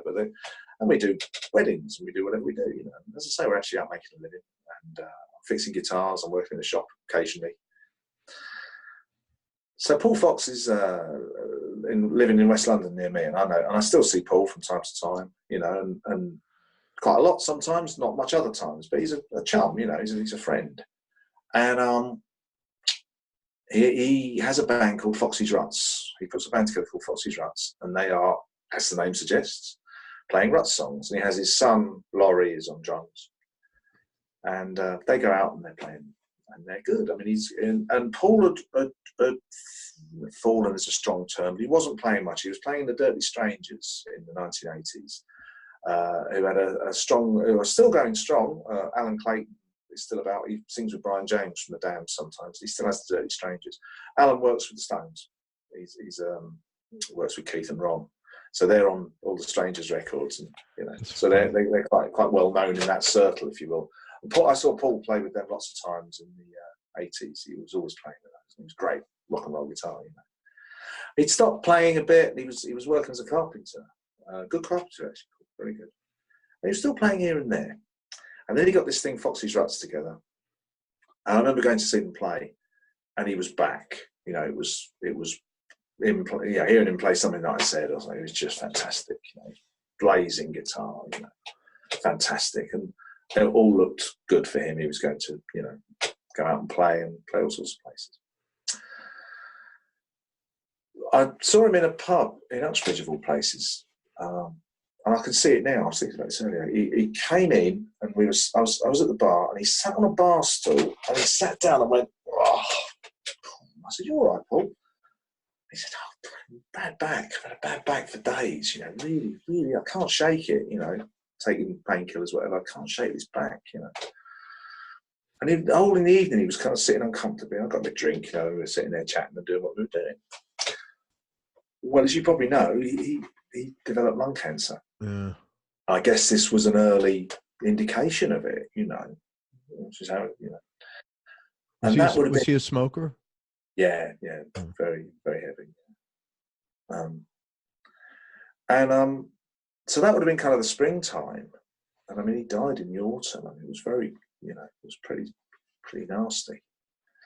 So in the summer, and in the summer, in the July, the Ruts were going to do a reform gig. They decided to get back together for it. So Dave and Seggs and Paul are going to play, and through various channels, Henry Rollins gets involved. Right. Henry's going to sing.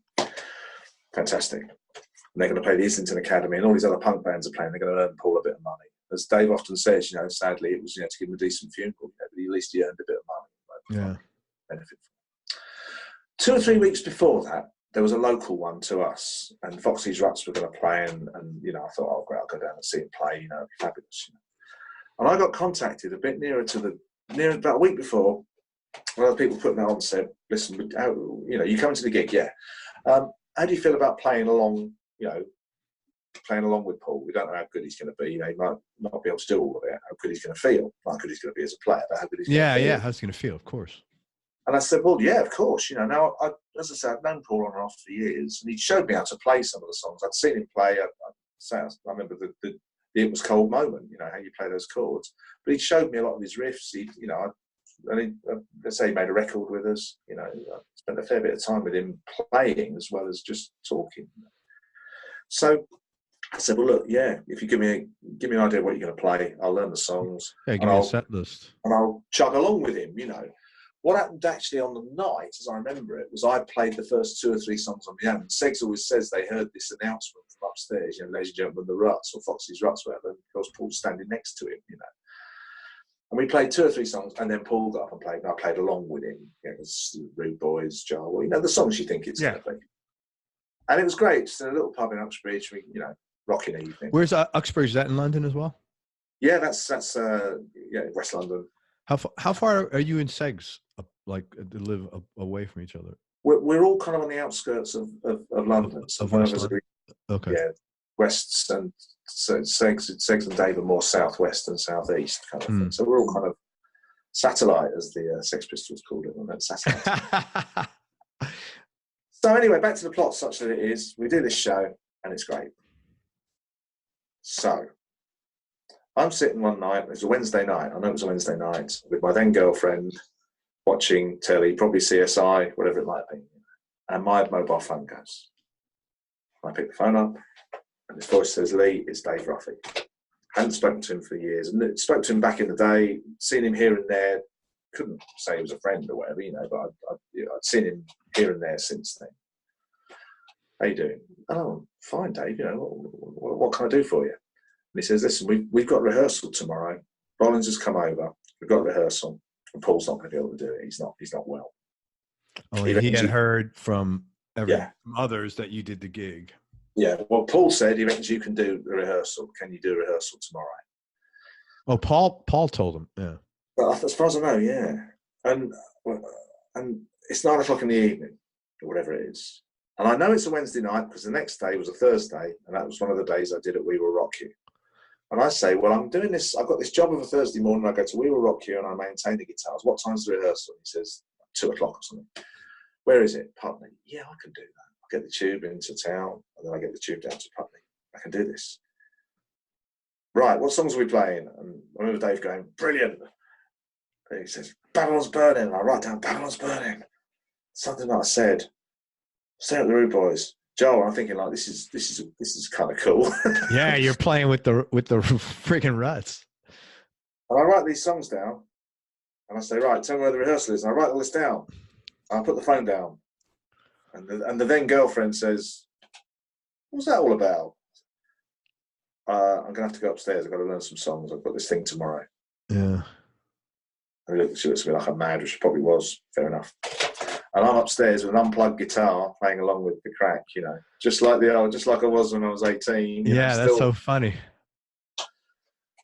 So I go to We Will Rock You. I've got a guitar on my back. Stuart says, "What are you doing with the guitar on your back?" "Well, I'm doing this." "Oh, right, okay, fine." So we finish. I go and buy a sandwich. I get the train, and I go down to Putney. And I get to Ritz Rehearsal Studios in Putney, quite a well-known rehearsal studio down there. I remember going in, and there's a lad sitting behind the table, as you go in. And I say, "Hello, my name's Leigh. I'm here for the Ruts." And he says, "The Ruts, yeah." "Oh, no," I said, "My name's Leigh." And he went, "The Ruts." I said, "Yeah, the Ruts." And he went, "Rollins has just arrived." Royalties here, right? Great. Mr. Scary has just arrived. You're going to die. And I said, "Okay, it's Studio 2, whatever it was." So I walked down, and I walked through the door, and there's as you go into the studio, I remember there was a little kind of kitchen, as there often is in rehearsal studios. And to my left, at the sink, is Henry Rollins. And I know it's Henry Rollins because he's got a black flag thing tattooed on his neck. Yeah. And he's from behind. He's as tough a man as you think he's going to be, And I'm at the door, and I think, right, the only thing to do here is to go in and theatrically make a noise with my guitar against the door so he knows I'm here. So I go through the door and I clutter away a little bit, and this head whips round, and it's Henry Rollins staring at me, the Henry Rollins look. And I said, "Hello, Henry, my name's Leigh. I'm playing guitar." And he said, "Leigh, man, Henry," and gave me the Henry Rollins handshake, which you don't want when you're about to play guitar. Handshake, I discovered. And he said, "Coffee." "Yeah, okay." And he makes me this coffee, which I might as well have just stuck in my arm. It's like the strongest coffee. You drink coffee? I thought you guys drink tea. No, I don't drink tea. I drink coffee. Yeah. Oh, it's funny. My wife does too. She don't drink any tea, just coffee. But this is like nuclear coffee. Would Henry Rollins make you a pussy coffee? So I was going to say, what kind of coffee is Henry going to make? He makes Rollins coffee. We're off. He says, "Right, we're going to go in there. We're going to blow their heads off." Okay, Henry. Fine, I'm now going into a rehearsal studio, accompanied by my new best friend, Henry Rollins. I saw you in Black Flag in 1981. Support the Damned. And he says, "December the 6th, 1981. I knew you'd know the date. Henry. That's so funny. Of course he did. And we go in this room, and there's Seggs and Dave, So, hello. And you hadn't played with either of those guys? No, sir, no. Did you know Seggs at that time? You didn't even know Seggs? Only from talking to them at gigs. Okay. Just okay. I bumped Dave here and there. I haven't seen Sex for years. He did a good job of remembering me, if you know what I mean. But they meet a lot. Dave, I bumped into here and there over the years. He always remembered me, actually, and always said hello, and always asked what I was doing and things like that. You know, That's nice. It was just nice. And so I plug in my guitar. There's a little Marshall. I don't know Dave, but like I said, you probably couldn't find an easier guy to work with the Segs. I mean, he just seems very amenable. He doesn't seem to be the guy that gets pissed off or pisses other people off. Pretty much. Yeah. We have some fiery moments, but that's being human. But I mean, in general, on the by and by, you know, seems like a very pleasant chap. They're both, without being silly about this, they're both great. Yeah. So I plug a guitar into. I've got a Marshall amp, plug in, tune up, and Seg's had an acoustic guitar, and he said, "Right, we're going to start with what should we start with?" And someone says, "Staring at the Rude Boys." Staring at the Rude Boys, and he picks the guitar up and goes, and then gives the guitar to me, and I go, and he says, "Oh, you know it." I said, "Yeah, I hope so. Yeah, let's find out." So we go over there, and Dave goes 1, 2, 3, 4. I go ging, ging, ging, ging, ging, ging, ging, ging, ging, ging, ging, ging. And as Dave hits the snare, Henry Rollins turns into the other Henry Rollins. You know the one? Wow. Yeah. He kind of doubled in size. He did this sort of weird move.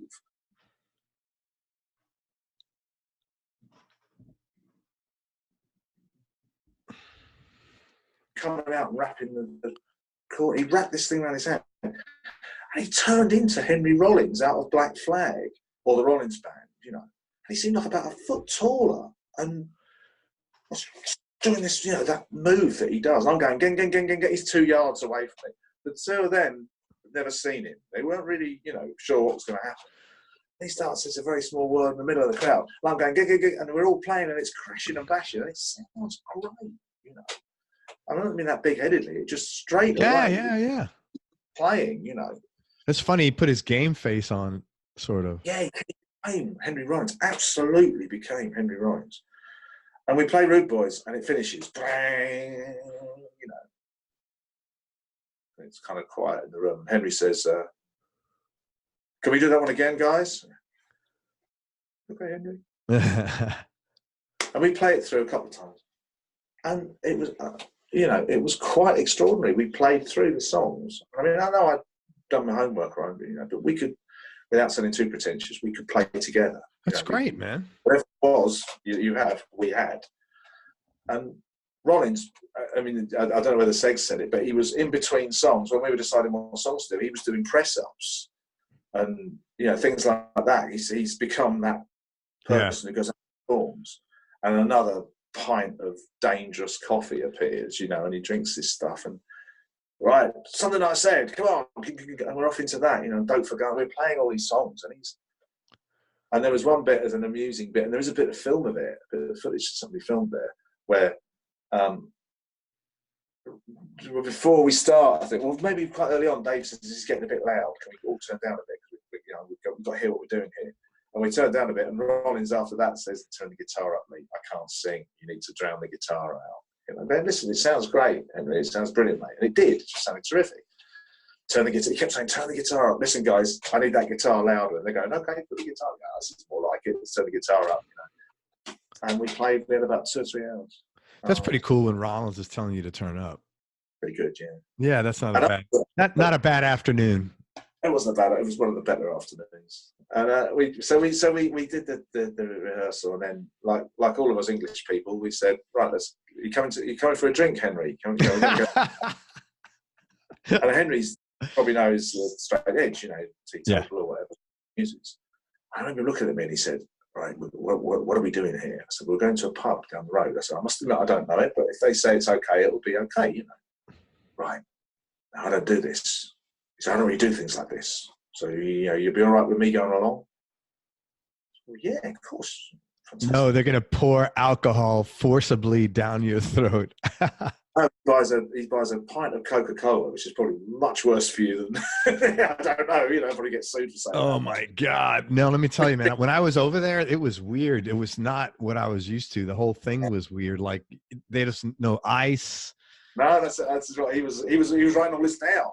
Yeah, it really was. what was happening. You know, There's no ice, and like it was just uh, you just see the chips that like shrimp, like prawn flavored chips, which oh, my this is wife of course loves welcome and to buys here in the English shops. But it was just really it was like a different world for me, and yeah, it just must be.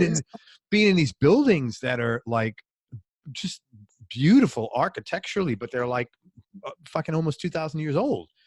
I know it's crazy, isn't it? That was really cool. I mean, I think like the church where my wife was christened in is like from I don't know, the 1200 or 900. I think we looked it up one day online. It's like 700 AD or 900, and we don't have that here. This place No, started in 200 yeah, years ago. relatively recently. Yeah, Yeah, it's funny. We were saying about the show that we did with Paul in Uxbridge. That is in a pub called the Crown and Treaty, which is 1300s, I think. Which again is people say, yeah, it's incredible. When you just say that, you go, oh, yeah, that's 700 years old. You think it's so cool. It's so cool to like walk around and like go into places like that and see. And you know what else is really cool that you guys have is like town centers. Oh right, yeah. We don't have that. And so like, you have the car booths on the weekends or the little Yeah. like that's the kind of stuff I like. Just I go out there because people are normal and you just get to interact and talk to people like on the Saturday market and just go to the little things and buy something to eat or drink or whatever. It's very it's more communal there than it is here for most of the states. Oh yeah, absolutely. Yeah. It was really nice. I really enjoyed that part of the UK, man. That's interesting, actually, that you say that. Yeah, because I'm something that I'm. That's probably something you take for granted. It's like, oh, the car boot again, and just traffic or something like that. Or I'm definitely aware of it because in a way it's a little bit from another time, and it's something that's kind of survived through here. It is from another time. Yeah. Yeah, survived over. And everybody's village fates and things like that. Yes, the village fates. Right. Add to someone like coming over, but we have things like that, and we kind of, oh yeah, let's go to that. You can be a crazy punk rocker and still go to a village fete. It's fine. Yeah, it's really cool. It's really cool, and it doesn't have to. It's not only in small towns; it's like middle-sized towns too. Well, sure, yeah. In fact, yeah, why not? Yeah, it was a really thing, cool. It was. I really liked that aspect of it, and everybody when you go out. Which is true here too. When you're not in the big cities, the anger level's much lower. When you're in smaller cities or especially rural towns, everybody's really nice here as well. But it was like oldie worldy there. It was really cool. And of course, these little places, there's no Americans walking around. It's not like London. So as soon as I say hello, they're like, oh my God, I'm like the new puppy, Oh, well, yeah. It's a celebrity. Yeah, I'm like the new the new toy or something, and people ask me questions, and that's the only time in my whole life anybody says I love how you talk. But we always think that American people are going to say things like "How's your queen?" No, we don't know anything about that, man. No. How's your queen? The one that the people over here that don't travel much always think that American people are going to say is, if you meet them, I've got a friend called Dave who lives in Cheltenham. Do you know him? Yeah. Oh no, Simon. Do you know Simon? It's a small place, isn't it? So you must know Dave. No. Well, that kind of thing. We always think people are going to say that. I've never heard anyone. Yeah, probably not anymore. No, people I think know England's not like the size of a little town in Montana, but I like it over there. Just different. Compared to the States. Compared to the States, yeah, it's huge here. But I always like. I grew up in New York City, so I always like talking to. I grew up with people from everywhere, so I always like that because the perspective. For me, I find we could both have had the same experience, but our perspectives may be totally different just because we grew up in very different places. And I always find you're going to teach me something or expose me to something. And I like that because, how do you get smarter, right? By getting more exposure. I think I was about to say that. How do you learn things? How do you learn anything? Yeah. You can't just learn it in books. Yeah, but different, you hear different things, different. But yeah, so then it worked. Back to the Ruts. I did this rehearsal, and the next day they'd already got another guitarist called Leigh, slightly peculiarly, who now plays with Nick Mason from Pink Floyd, Leigh Harris. Oh, yeah, I know who that. I don't know him, but I know who that dude is. No, the girl who was putting the gig on, Sarah Pink, a lovely lady called Sarah Pink. She that's quite a sexy name there. She had kind of got Leigh involved in the rehearsals as well, so I did one and he did one. It was a slightly odd situation. And Paul did the gig about a week later, which was sold out in London. I think the Damned played, the UK subs. It was like every punk group you could think of played it. Then the Ruts did about 25 minutes, half an hour at the end. That's great. And I remember speaking to Dave the day before, Dave Ruffy, and he said, listen, keep your phone on. If he flags, can you get up and play? I said, well, yeah, that's what. That's really cool. So, I mean, right up to the point of, I was kind of not expecting a call by any means, because I thought Paul could do it. But I was kind of wondering, they all said we don't know what shape he's going to be in. He doesn't know what shape he's going to be in, sure. So yeah, it was quite an intense thing. And then sadly, Paul died in the October. So that was in like July. And Paul died in October. And that was, as the boys will say, that had kind of finished the story, if you will. Kind of. They always say this thing about integrity. We'd finished with integrity. We'd done a thing for Paul. It's interesting when I talked to Segs. I think it's only recently that we talked about this. You can hear on the news. He said, that he sort of felt like he got permission and closure from the two band members that passed to move on. It's an interesting thing, isn't it? Yeah, it was very interesting. Well, I'm not talking out of turn here, but I can say that. See, over the next couple of years after that show, there was interest in the Ruts. There'd always been interest in them. Dave and Segs had always been playing since then, as you probably know. Dave played in Camera, Shadow, Jesse McCall. Segs was playing in the Alabama 3. Alabama 3, yeah. He'd also played with Wolfgang Press. He played in all sorts of bands. He worked with Joe Strummer. So he'd always been playing. But he hadn't been aware of maybe the kind of legacy that a band like the Ruts had developed over the years, which was considerable. And over the couple of years after Paul's last show, let's say, there was interest in the band, and they were offered to do some remixing of some of the reggae stuff they'd done, some of the dub stuff. While they were doing it, I'm still not exactly sure how this came about. They were offered some studio time to do some new music, two of them, as a kind of dub project. And it was like, yeah, we'll do that. Okay, well, we've got Tuesday spare. So they literally threw together some riffs and some rhythms. We'll do something this speed, that speed. Jammed for a day in the studio. But of course, you can then take that away and re-edit it now with digital stuff. It's much easier to do that. Yeah. So they had the basis for an album of dub music. Which they put out, right? Became Rhythm Collision Volume 2. Rhythm Collision 1 was out in 81. That was one of the ones they did after Malcolm. That was a 3-piece. With the Mad Professor, of course, the South London dub wizard. He worked on the first parts of Rhythm Collision 2. They then got Prince Fatty interested in doing it. He's another dub man over here. And I'm pleased to say, among the people they asked to play on it, they asked me to play some guitar on it. Because Dave particularly said, well, you're part of the story. You did what you did. We'd like you to contribute some guitar. So I play, I'm still not exactly sure what I play on, because I did loads of guitar. I sort of played some guitar, and I'm not sure exactly what was used in the end, but a fair bit. That came out, or that was coming out. And with that, of course, there became an interest in the band playing live again. Well, the band didn't exist. And what then happened was, Ruts DC, whoever they were at that point, were offered a gig at a dub festival in France in the October-November 2011. And amazingly, again, my phone rang, and it was Ruffy saying, listen, we've been offered a show. How would you feel about playing guitar? Well, I can squeeze that one in. I can squeeze that one in, Dave. No, you don't need to tell me the date. I'm available. Yeah.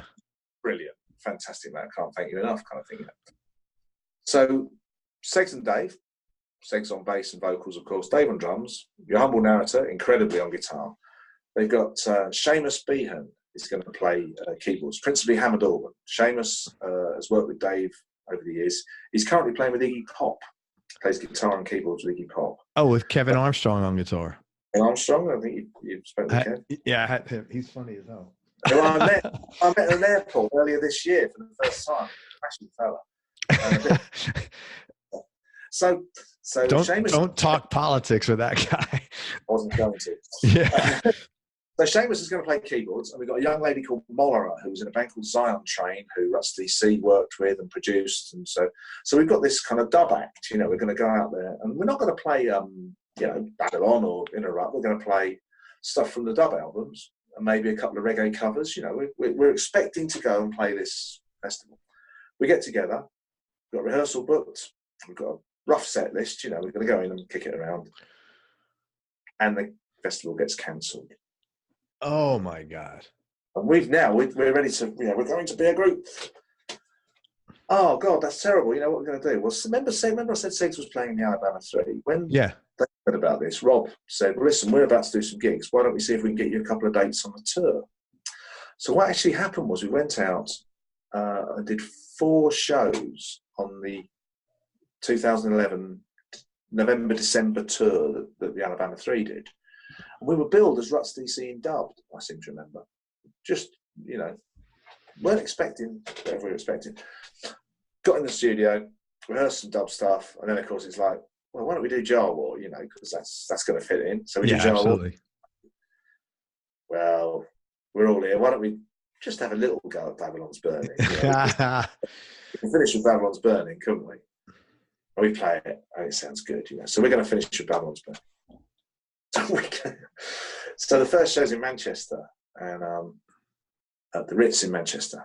And we go up to the Ritz in Manchester, and we set up, and we do a sound check, and it sounds good. And there's a gentleman called John Robb there. And John has a very good website called Louder Than War. He's a journalist, writes a lot of punk.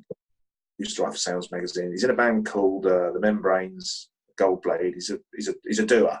He's at the gig, and he says, "What are you playing then?" And we say, "Oh, we're playing this." He says, "Oh God, Babylon's Burning. Can I sing Babylon's Burning with you?" Yeah, what? He said, "I know. I've been singing it all my life. It's going to be brilliant."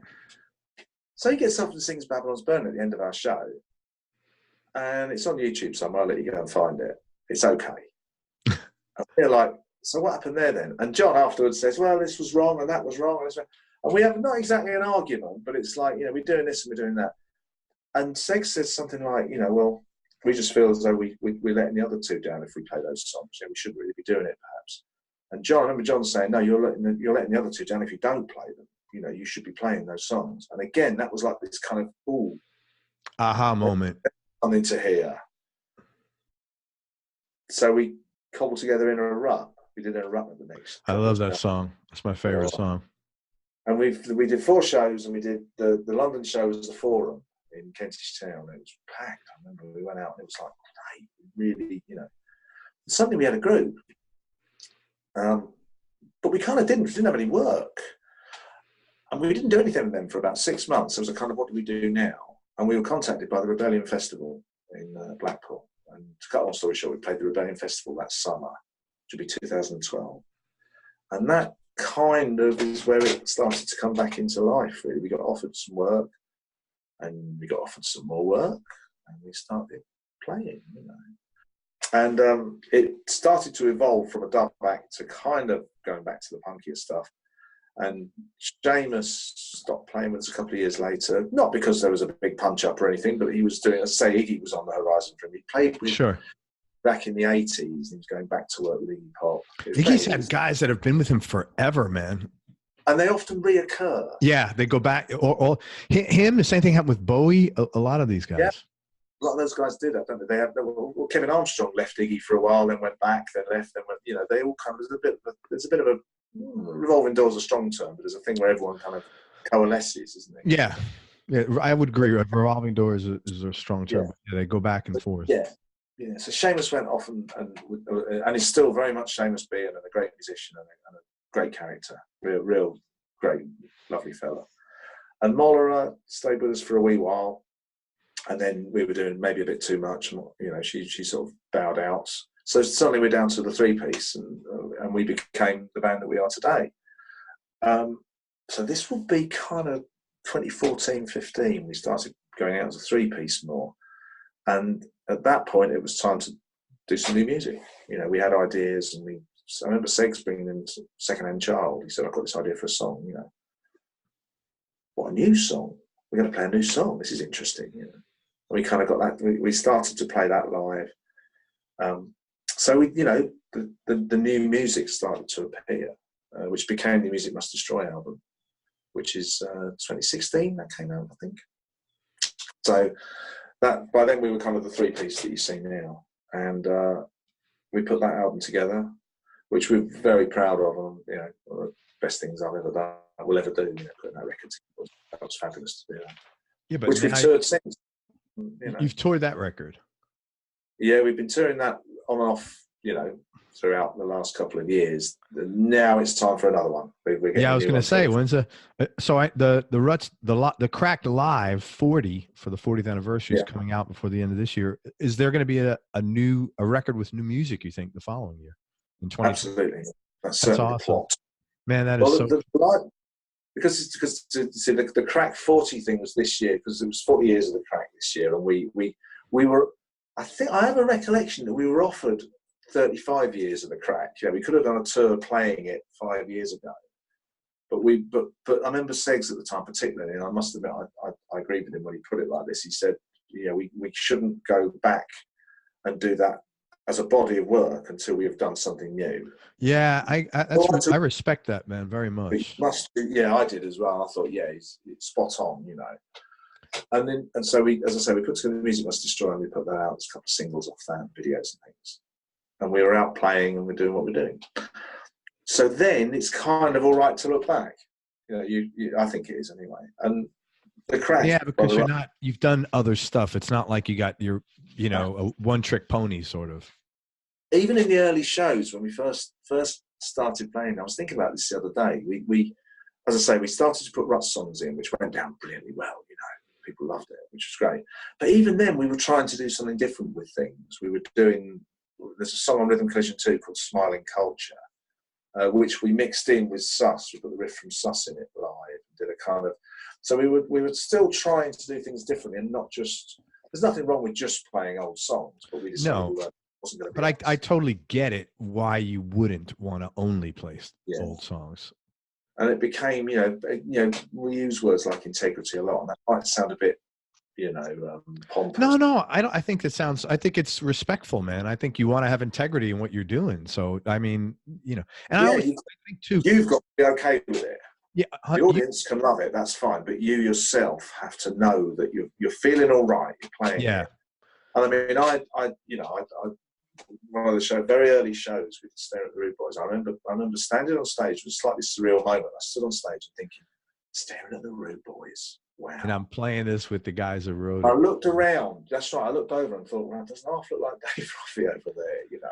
And that's Segs. And I remember this weird moment where I looked down and suddenly it was me, you know, there's my hands. And they're going, kick, kick, kick, kick, kick, same riff. You know, like, yeah.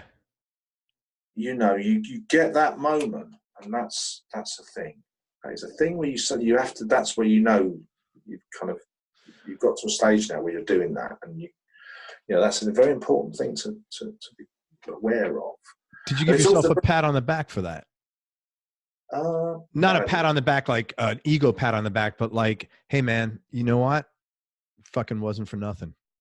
Yeah, I think you can. I'm doing that. I don't give myself a lot of credit. I'm quite hard on myself, and I know that. But the way I approach that is I'm very aware of what those songs mean to people that come to see us, because I'm very aware of what they mean to me. Yeah. And you know, I'd never lose sight of the fact that if I wasn't on the stage, I would be in the audience. I'd want to go to see Ruts DC. That's really cool. And I'm the kid in the front row, whatever you want to call it, as I ever was, you know. And I've sort of said this a couple of times, but I cannot let those people down. Well, you know what? I always think how you do one thing is how you do everything. So you're either like that or you're not. You know what I mean? It's not like, well, you're like that, when you're on stage, but you're a dick. You know, you have, you know, it's pretty consistent, you know, like the same thing. I'm not to bring this up again, like with your mom, you didn't want to let your mom down. You did the right, you're either like that or you're not. It's not like intermittent, you know, he's like, well, I'll be a slacker here and I'll work hard here. You either work hard or you don't. You're with integrity or you don't. Yeah, I think so. And I mean, you know, you find that out about yourself. Yeah. You don't know that about yourself until you're in a situation where it manifests itself, whether it was with me ma or whether it's playing Staring at the Root Boys. Yeah, you man. know, so failure is not an option, as they say. You know, you have to do that right, and you can't just stand there going. You have to do it properly. And as I say, you can't. You know, it might sound a bit mad, but I know what it means to people. So I speak to them. You know, I speak to them all the time. No, that sounds really respectable and really cool. Yeah, but you've got to be very aware of that and very open to that. You've got to be receptive to it. You know, the first few shows, well, maybe even still, I get some funny comments from people. I heard Dave was laughing at this. I heard the term "big shoes." You're filling very big shoes so many times that at one point I was going to get some big shoes. That would have been great, man. And just like big Bozo the Clown shoes. Yeah, I was going to put like crossed clown boots or something by the end. Dave actually, I think that was quite a good idea. It was rather interesting. Yeah, you know what though? You can't go by what people say, man, because. Well, I mean, it's interesting because I've since speak to people about this. I mean, the first show we did we've done quite a lot of shows supporting the Stranglers in the last couple of years, and the first show we did was in Lincoln with them, and I remember I was fiddling about with my guitar, you know, getting out the case and getting it ready, and tapping my shoulder, I looked up and it was Baz Warren, who sings in the Stranglers. I'd never met him before. Stood up, shook hands, and he said, "You know, Baz," I said, "My name's Leigh," and he said, "You and me are going to have a lot in common." And I thought, oh, hello. Yeah, so I was fiddling with my guitar, got a tap on my shoulder. I looked up, Baz Warren, the Stranglers. And I stood up, said, you know. And he said, you and me have probably got quite a lot in common. And I thought, yeah, because you've replaced Hugh Cornwall. And we got talking about this. And he said, I said, yeah, I know you've had a bit of stick. I said, I've been in the audience, not shouting at you. I said, but I've heard people shout things at your gigs, you know. He said, I imagine you, and I said, big shoes, and he just burst out laughing. He said, oh, that's what people say to him too? Yeah. That's so funny. How many times he just said thousands? I don't know. He's actually so quite late now, but we sort of remember that. But I thought about it, and I thought, yeah, replacing Hugh Cornwall and the Stranglers, you don't just walk into that. That's a biggie. And he does it brilliantly. And, but this happens with all bands. I hear this from guys like all the time. Like some guys got death threats. Oh, yeah. I mean, how mad is that? You know, I mean, from 16-year-old kids. Yeah. I'm like, wow, that's just seems a bit excessive. But yeah, I was going to say, not that bad. You know, I mean, come on, man. No, I mean, as I say, but also to go back to the fact, I know how much that means to people. And I was early on, I've had a bit of suspicion from people and what have you, you know, which I can understand. You know, and I can understand it because, like I say, if I was going along to a show, I'd be thinking, well, what's the guitar player going to do then? That's how's he going to do the riffs and things? You know? It's weird. I wouldn't think that. I would think, you know, I trust the rest of the band to do the right thing. I would never, you know. Yeah, well, to me, it's like, you know, why do you think negative? I would always just think, oh man, this guy must be really good. They wouldn't have just picked somebody randomly, you know. Because some people think like that, I guess. You know. Yeah, it's weird. Huh? So yeah, there's been the odd sort of crazy moment, but I mean, yeah, this is, you know, I've got quite a bit of perspective on that now, which is good. You have to have that. And as I say, a lot of it is because people are passionate and because they you know, the music means a lot to them. As I say, you can't do it half-heartedly. You can't do any music half-heartedly. No, not at all.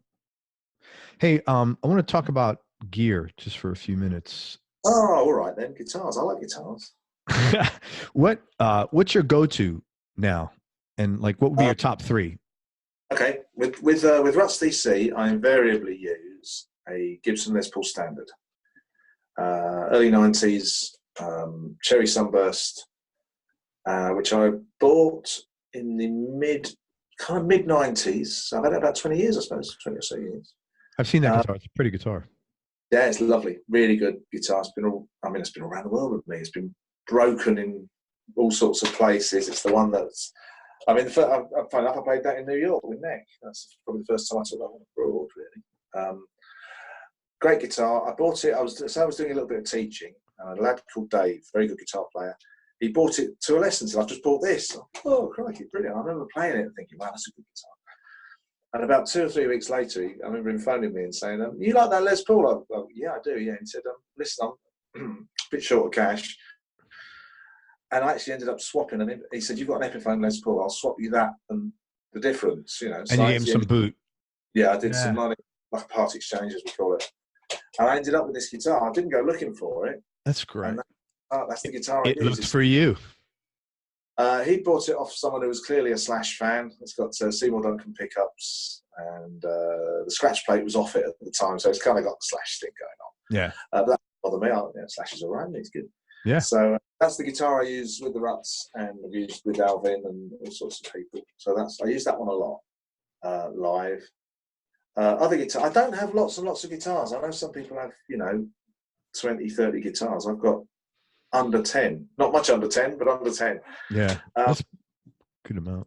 Yeah, I've got a couple of, I'd say I've got Telecasters. I like Telecasters. I've got 2 Telecasters, which are my kind of pub guitars. I take them, I use them in local bands and things like Everybody that. loves them for pub. They're like indestructible. Yeah. And as I say, the Commitments and Blues Brothers stuff, it was a white Mexican Telecaster, which I bought very quickly when all these gigs came in with Dave and that. I thought I'd better get a guitar to play it. The shows with, and I bought it, and it's been refretted. It's had pickups go wrong. It's had because it was a kind of Stuart, the aforementioned Stuart, the guitar repairman, said it's basically a kind of bedroom guitar that you've gone and done 800 shows on. So you've had to fix it. You've had to surgically strengthen it, kind of thing. So I use that one a lot. The guitar, my guitar, my favourite guitar. Funny enough, I happen to have next to me here. So I thought, awesome. Yeah, let's see it. Oh, you got a gold top. It's a Les Paul Deluxe which I've had about 30 odd years. This goes right back to the Price days. This was I bought this again, one of the ones you don't go looking for. Are those humbuckers or mini humbuckers? I can't see it. Minis. That's what I thought. We can see it there. So they're the little ones that they did. It's a kind of a 70s guitar. And is that ebony or rosewood there? I can't see it. Rosewood. Yeah. Must have been. Yeah, I've never really got it. It's about 73, 74. And they're the body's like that. Sort of a pancake, I think they call it. And I bought this kind of when the price started getting going, I started to earn a little bit and whatever. And I thought, well, I'll get a decent guitar. And I sold a couple of bits, like you do. And I bought that in the mid-80s, but 86, 87, and that's my mate. And that doesn't come out live really now, but I've used that on Music Must Destroy. I've used it on the Alvin EP that's coming out next year. It's the one I play at home and I use all the time. That's my old mate. So that's my favorite. What are you playing through most of the time? You said Marshalls? With the Ruts, I use Marshall. It's a DSL 100 and 1960 AV cab, the Angle vintage cab. I was kind of going to get the JCM 800. And I actually I went to Marshall's with a young man called Tom Edwards, who sadly is no longer with us. He played guitar with Adam Ant. Oh he died a couple of years ago, very suddenly. Lovely chap, friend of Dave Ruffy's, who I did a bit of playing with. We did a show in London together. Well, they call it Coco now. I remember it as the Music Machine or the Camden Palace back in the day. They did a film night of a film called I Need a Dodge, which is about Joe Strummer in Spain when he left the Clash and kind of went AWOL for a while. And we played a set of Clash songs. Dave was on drums, myself and Tom on guitar, Tim on bass, who plays with Gary Newman, of all people. And we had different people getting up and playing with us. Charlie Harper from the Subs sang a bit. Seggs came up and sang I Fought the Law. That's Tara, cool. His missus. Yeah, right. Yeah, but we had Wayne Kramer play guitar with us. Man, I just got turned on to him. He's supposed to be coming on my show. Oh, he's great. Lovely man. Say hello, please. Yeah, great. He played, because Jail Guitar Doors by The Clash, there's a verse about, let me tell you about Wayne and his deals of cocaine. So we played that in it, which was great. And then we did Kick Out the Jams and Looking at You, the MC5. That's really cool. With which, Wayne. I think they call that a career highlight. Yeah, man. Playing that with Wayne, that's got to be pretty cool. Yeah, that was great. So anyway, Tom Edwards, the late Tom Edwards, took me to Marshall's. He knew the people up there, and we tried a load of amplifiers. And I was thinking about JCM 800 because I always liked those. I thought they were good amps. But I found a DSL 100 dual super lead. Everyone thinks it's digital, but it's not. It's okay, that's what I was going to ask you. It sounded like DSL, so I said, "Oh, it's electronic." Yeah, digital. No, it's dual super lead, and it's got and it's kind of the way they kind of work it is there's two channels, dual. There's a clean and crunch. So the clean is a bit like an old blues breaker. Crunch is a bit like a JCM 800. Right. And I thought it sounded better than the 800. That's why I got it. That's what happens when you play stuff versus buying it online or some shit, man. You play it, and it's like, I took the pedals up there and my Les Paul. I thought, like, let's get listen to that. 800 sounded great, but this just nudged it. And there's also a second channel, which is a bit more, as the man there put it, it's a bit more Iron Maiden. Yeah. But it's handy to have that for recording. You've got an extra sound. You've got something different that you can have, which is great. But I use the crunch pretty much exclusively. It's funny when you try something that you really were excited about liking, and it turns out you don't like it as much. It's almost like disappointing because you wanted to like it, and then then you start second guessing. Well, man, this thing is inferior. It's really a weird thing. Down by it. I know. Yeah, it's such a thing. So I use that with Ruts DC with a few pedals. The other amplifier I use away from there, I've got a Fender Blues. I've got a Blues Junior and a Blues Deluxe, which I use for smaller gigs. All those older Fenders? They're all from the mid-90s. I bought them new in the mid-90s when they came out. Cool. Great guitar, little tweed amps, 40 watt and 15 watts. Great amps. The aforementioned theatre shows I did with the 15 watt amp, just with a little mic on it. And it's something because you could turn it up a bit. It sounded great with the Telecaster and the Tube Screamer. That was my sound. Yeah, great amps. And I still use that for little pub gigs and things if you mic it up. And I've got the other one that's just a bit bigger if you need something. That's all I've got. I don't have loads and loads of stuff. Got some more guitars, but they're all kind of variations on a theme, shall we say. Give me your Desert Island discs, just for now. Need your reaction. Or just generally? I'm sorry. It's over there. It's singles. When I say albums. Albums. Because I know you have a program there called Desert Island Discs, and there's singles. Yeah, I mean albums, records. I could do both, really, I guess, fairly quickly. What we got? Albums. The first album I ever bought with my own money, as opposed to getting presents and things, was an album called Meaty Beaty Big and Bouncy. The Who. Yeah, great record. All their old singles, and that's one of them. Absolutely no contest. The Beatles. I could pick 5 or 6. If I had to pick one, it would be Revolver. But I could pick Rubber Soul, White Album. Abbey Road's just been reissued. I've been listening to that all week. Pistols album's got to go in there because of Steve Jones. Even if you take the rest of them off, it goes in there for Steve Jones, the great Steve Jones. Fantastic. London Calling by The Clash. LAMF by Johnny Thunders and the Heartbreakers. If you're going to play rock and roll, I say you play rock and roll.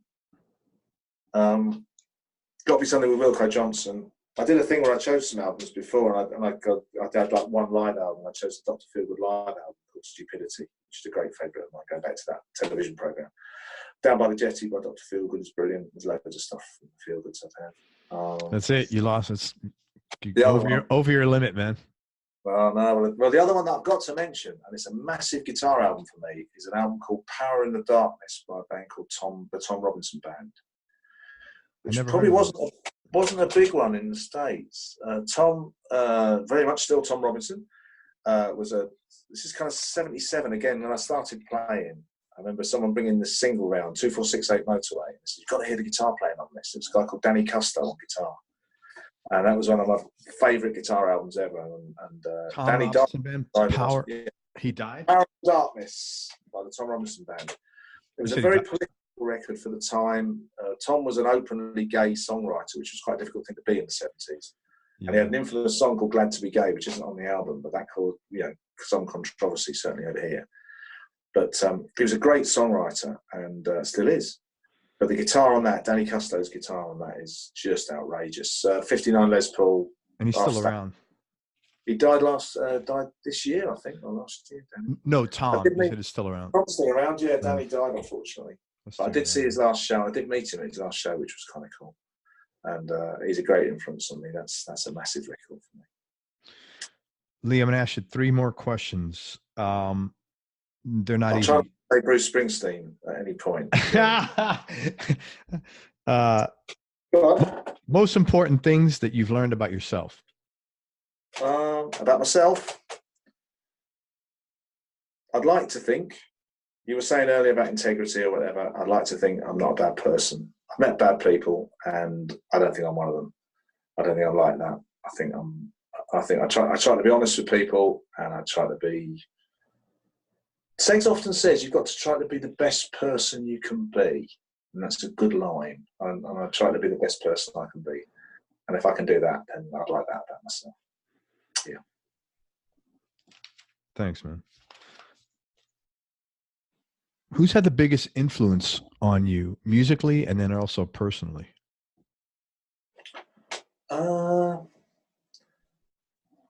From a musical point of view, 2 or 3 standouts would be Pete Townsend for his,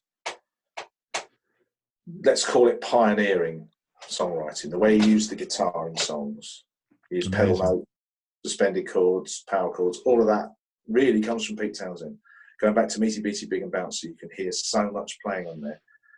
And it doesn't sound difficult until you try to do it. Oh, he kind of came up with that whole thing of the bass note through chords. Now I know he always says he got it from classical music, from Purcell and things like that, but that he brought so much to the songs as a player. Great writer, man. And he's a great writer and an underrated guitarist. Very underrated music. I don't know why. Incredible. I mean, they only had one guitar player in that band.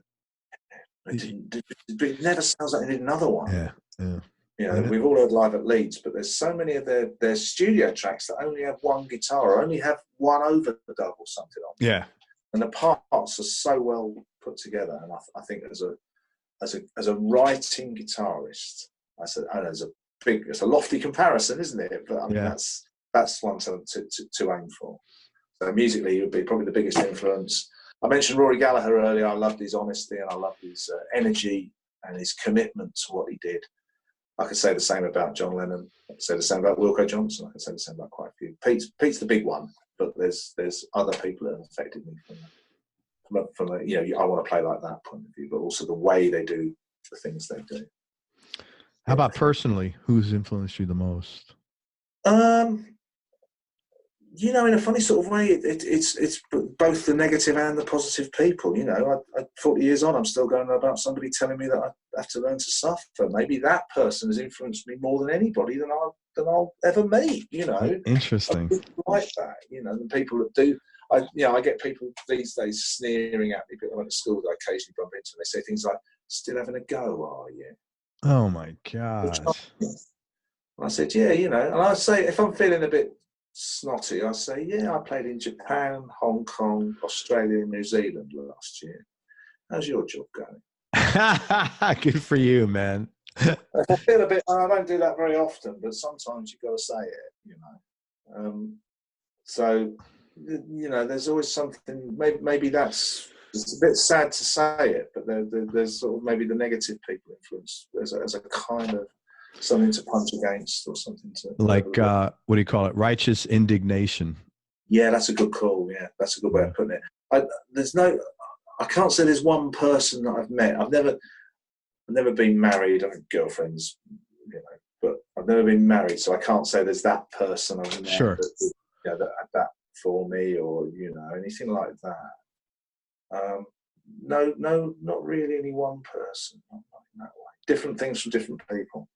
And you know, as I said earlier, what I saw happen to my mum, which even if she hadn't been my mum, if she'd been living in our street, that I think that would have affected me the same way. You know, there's a kind of thing that you go out and do what you do, not in any kind of tomorrow we die way that you get people who are kind of very gung ho about things. I don't have that kind of almost like, you know, I'll do anything to do that feel about it. I probably would have made more money if I had, but I, you know, it's always that thing that you have to go out. As I said, I decided to do what I was going to do. And I've something, for better or worse. Hey, you haven't done anything else, so congratulations. It worked. Well, I do odd bits and pieces, actually. Still do. But primarily, you're a rock star, man. Yeah, that's right. And last question, what's been the biggest change in your personality over the last 10 years? And how much of that change has been intentional versus just a natural part of aging? Well, it's not a personality thing, but my hair fell out. Only in the last 10 years? Good for you. Pretty much. I lost it really quickly. And I remember being really upset. Yeah, I like your hair. I think it's perfect, man. Well, I remember being really upset when it was happening. And once you kind of lose your hair and you think, right, I'm just going to cut it all off, I'm kind of all right with it. I kind of don't remember having it. It's kind of weird, really, isn't it? I mean, I was quite upset. I don't feel bad about feeling upset. It's an upset thing because it is an age thing, and you feel, that's what that represents.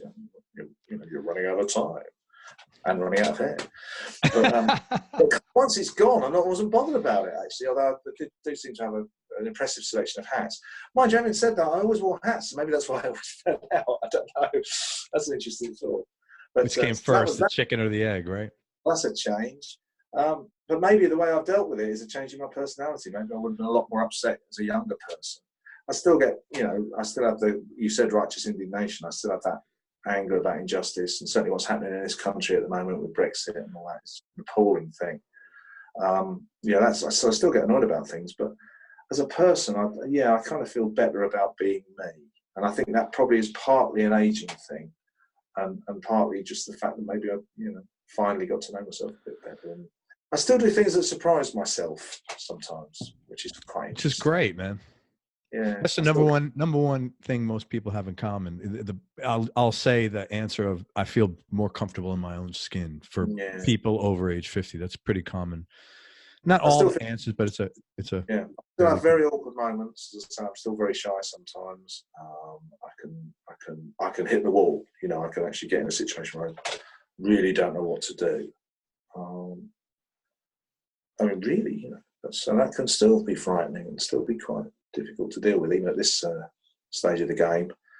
But you've got to be honest about things like that when they happen. Yeah, you're human, man.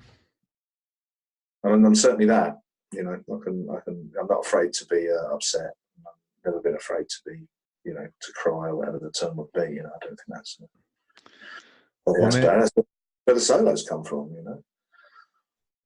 Listen, I can't thank you enough for your time. I know it's like 7:30 there, and we had all those problems getting started. So you've been really, really kind and patient. I'm just getting going. You're gonna no, we're gonna have to come. Me, you, and Segs next time I come over there. We'll have to go. We'll have to finish this over a few pints. Let me just tell. What's that? The best idea. We could save the world. in a pub. Let me tell people, I want people to check out your music and your playing. It's Leigh Heggarty, and it's Leigh, Leigh, and it's Heggarty, Heggarty. Leigh is a member of Ruts DC. Ruts DC has, before the end of this year, the Cracked Live 40. It's their 40th anniversary of the album. They will be coming out with a new record in 2020, and hopefully, man, you're more than welcome. Come back here on the show. Let's talk about it once the record's out. It'll be a pleasure. Absolute pleasure. Yeah, that'd be great. November and December. If you guys, whoever's listening over in Europe, you guys are the Ruts DC are touring throughout Europe, supporting the Stranglers, correct?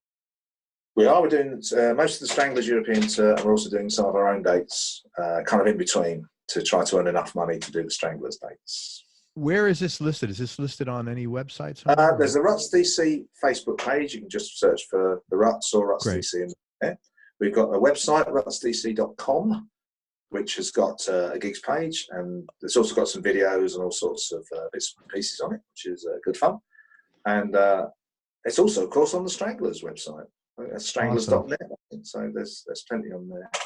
Great. You're really on top of this, man. That was very impressive. Boom, boom, boom. All right. And also, Alvin Gibbs and the Disobedient Servants have an EP coming out next year, which you played on. When is that out? That's correct. I mean, this is a new project. Alvin did a solo album earlier this year. He's been in the UK subs for many years. He used to play with Iggy Pop, Cheap and Nasty, etc. And he did a solo album, which he asked me to play. I played on a couple of songs, and I'm pleased to say he asked me to play some live shows earlier this year. Very cool. So we did a week of shows, and then we did 3 more shows, I think, in the summer. And we're going to be doing an EP and hopefully some shows in February. So again, Alvin Gibbs and the Disobedient Servants are on Facebook. Of course we are. Awesome. So pop along and like us. We'll, yeah, man, go check out all these. Go to Alvin Gibbs and Disobedient Servants on Facebook, Ruts DC on Facebook, and go to rutsdc.com and like everybody on social media and participate in that. Man, I can't thank you enough. You're a sweet guy. I really appreciate all the stories you shared, man. It was very kind of you to talk about all this stuff. I didn't know what to talk about. It turned out I had a fair bit. So. Nobody, it's funny. I don't got anything to say. I always think it's you guys who say I have nothing to say that have the longest interviews. Yesterday, the beginning of the interview was like, how long is this going to take? I said, I don't know. You're talking. No, I'm very quiet. It was fucking 2.5 hours later, like almost as long as this. I'm like, what happened to I don't talk much? He goes, well, so that's it. I'm grateful. And I really appreciate it. Let me say goodbye and wrap up, and then you and I wrap up. Thank you for everything, man. It was really a pleasure, man. You're a lovely guy. Thank you. Happy that everything's going great. That's a great thing to be part of. Thank you. You're welcome. Everybody, thank you so much for listening. If you enjoyed this interview, please share it on your social media channels. We appreciate your support. Check out Leigh Heggarty with the Ruts DC and Alvin Gibbs and the Disobedient Servants. Find these guys on social media. And if you're in England and Europe, go to the concerts, man. There's nothing better you can do than enjoy great music.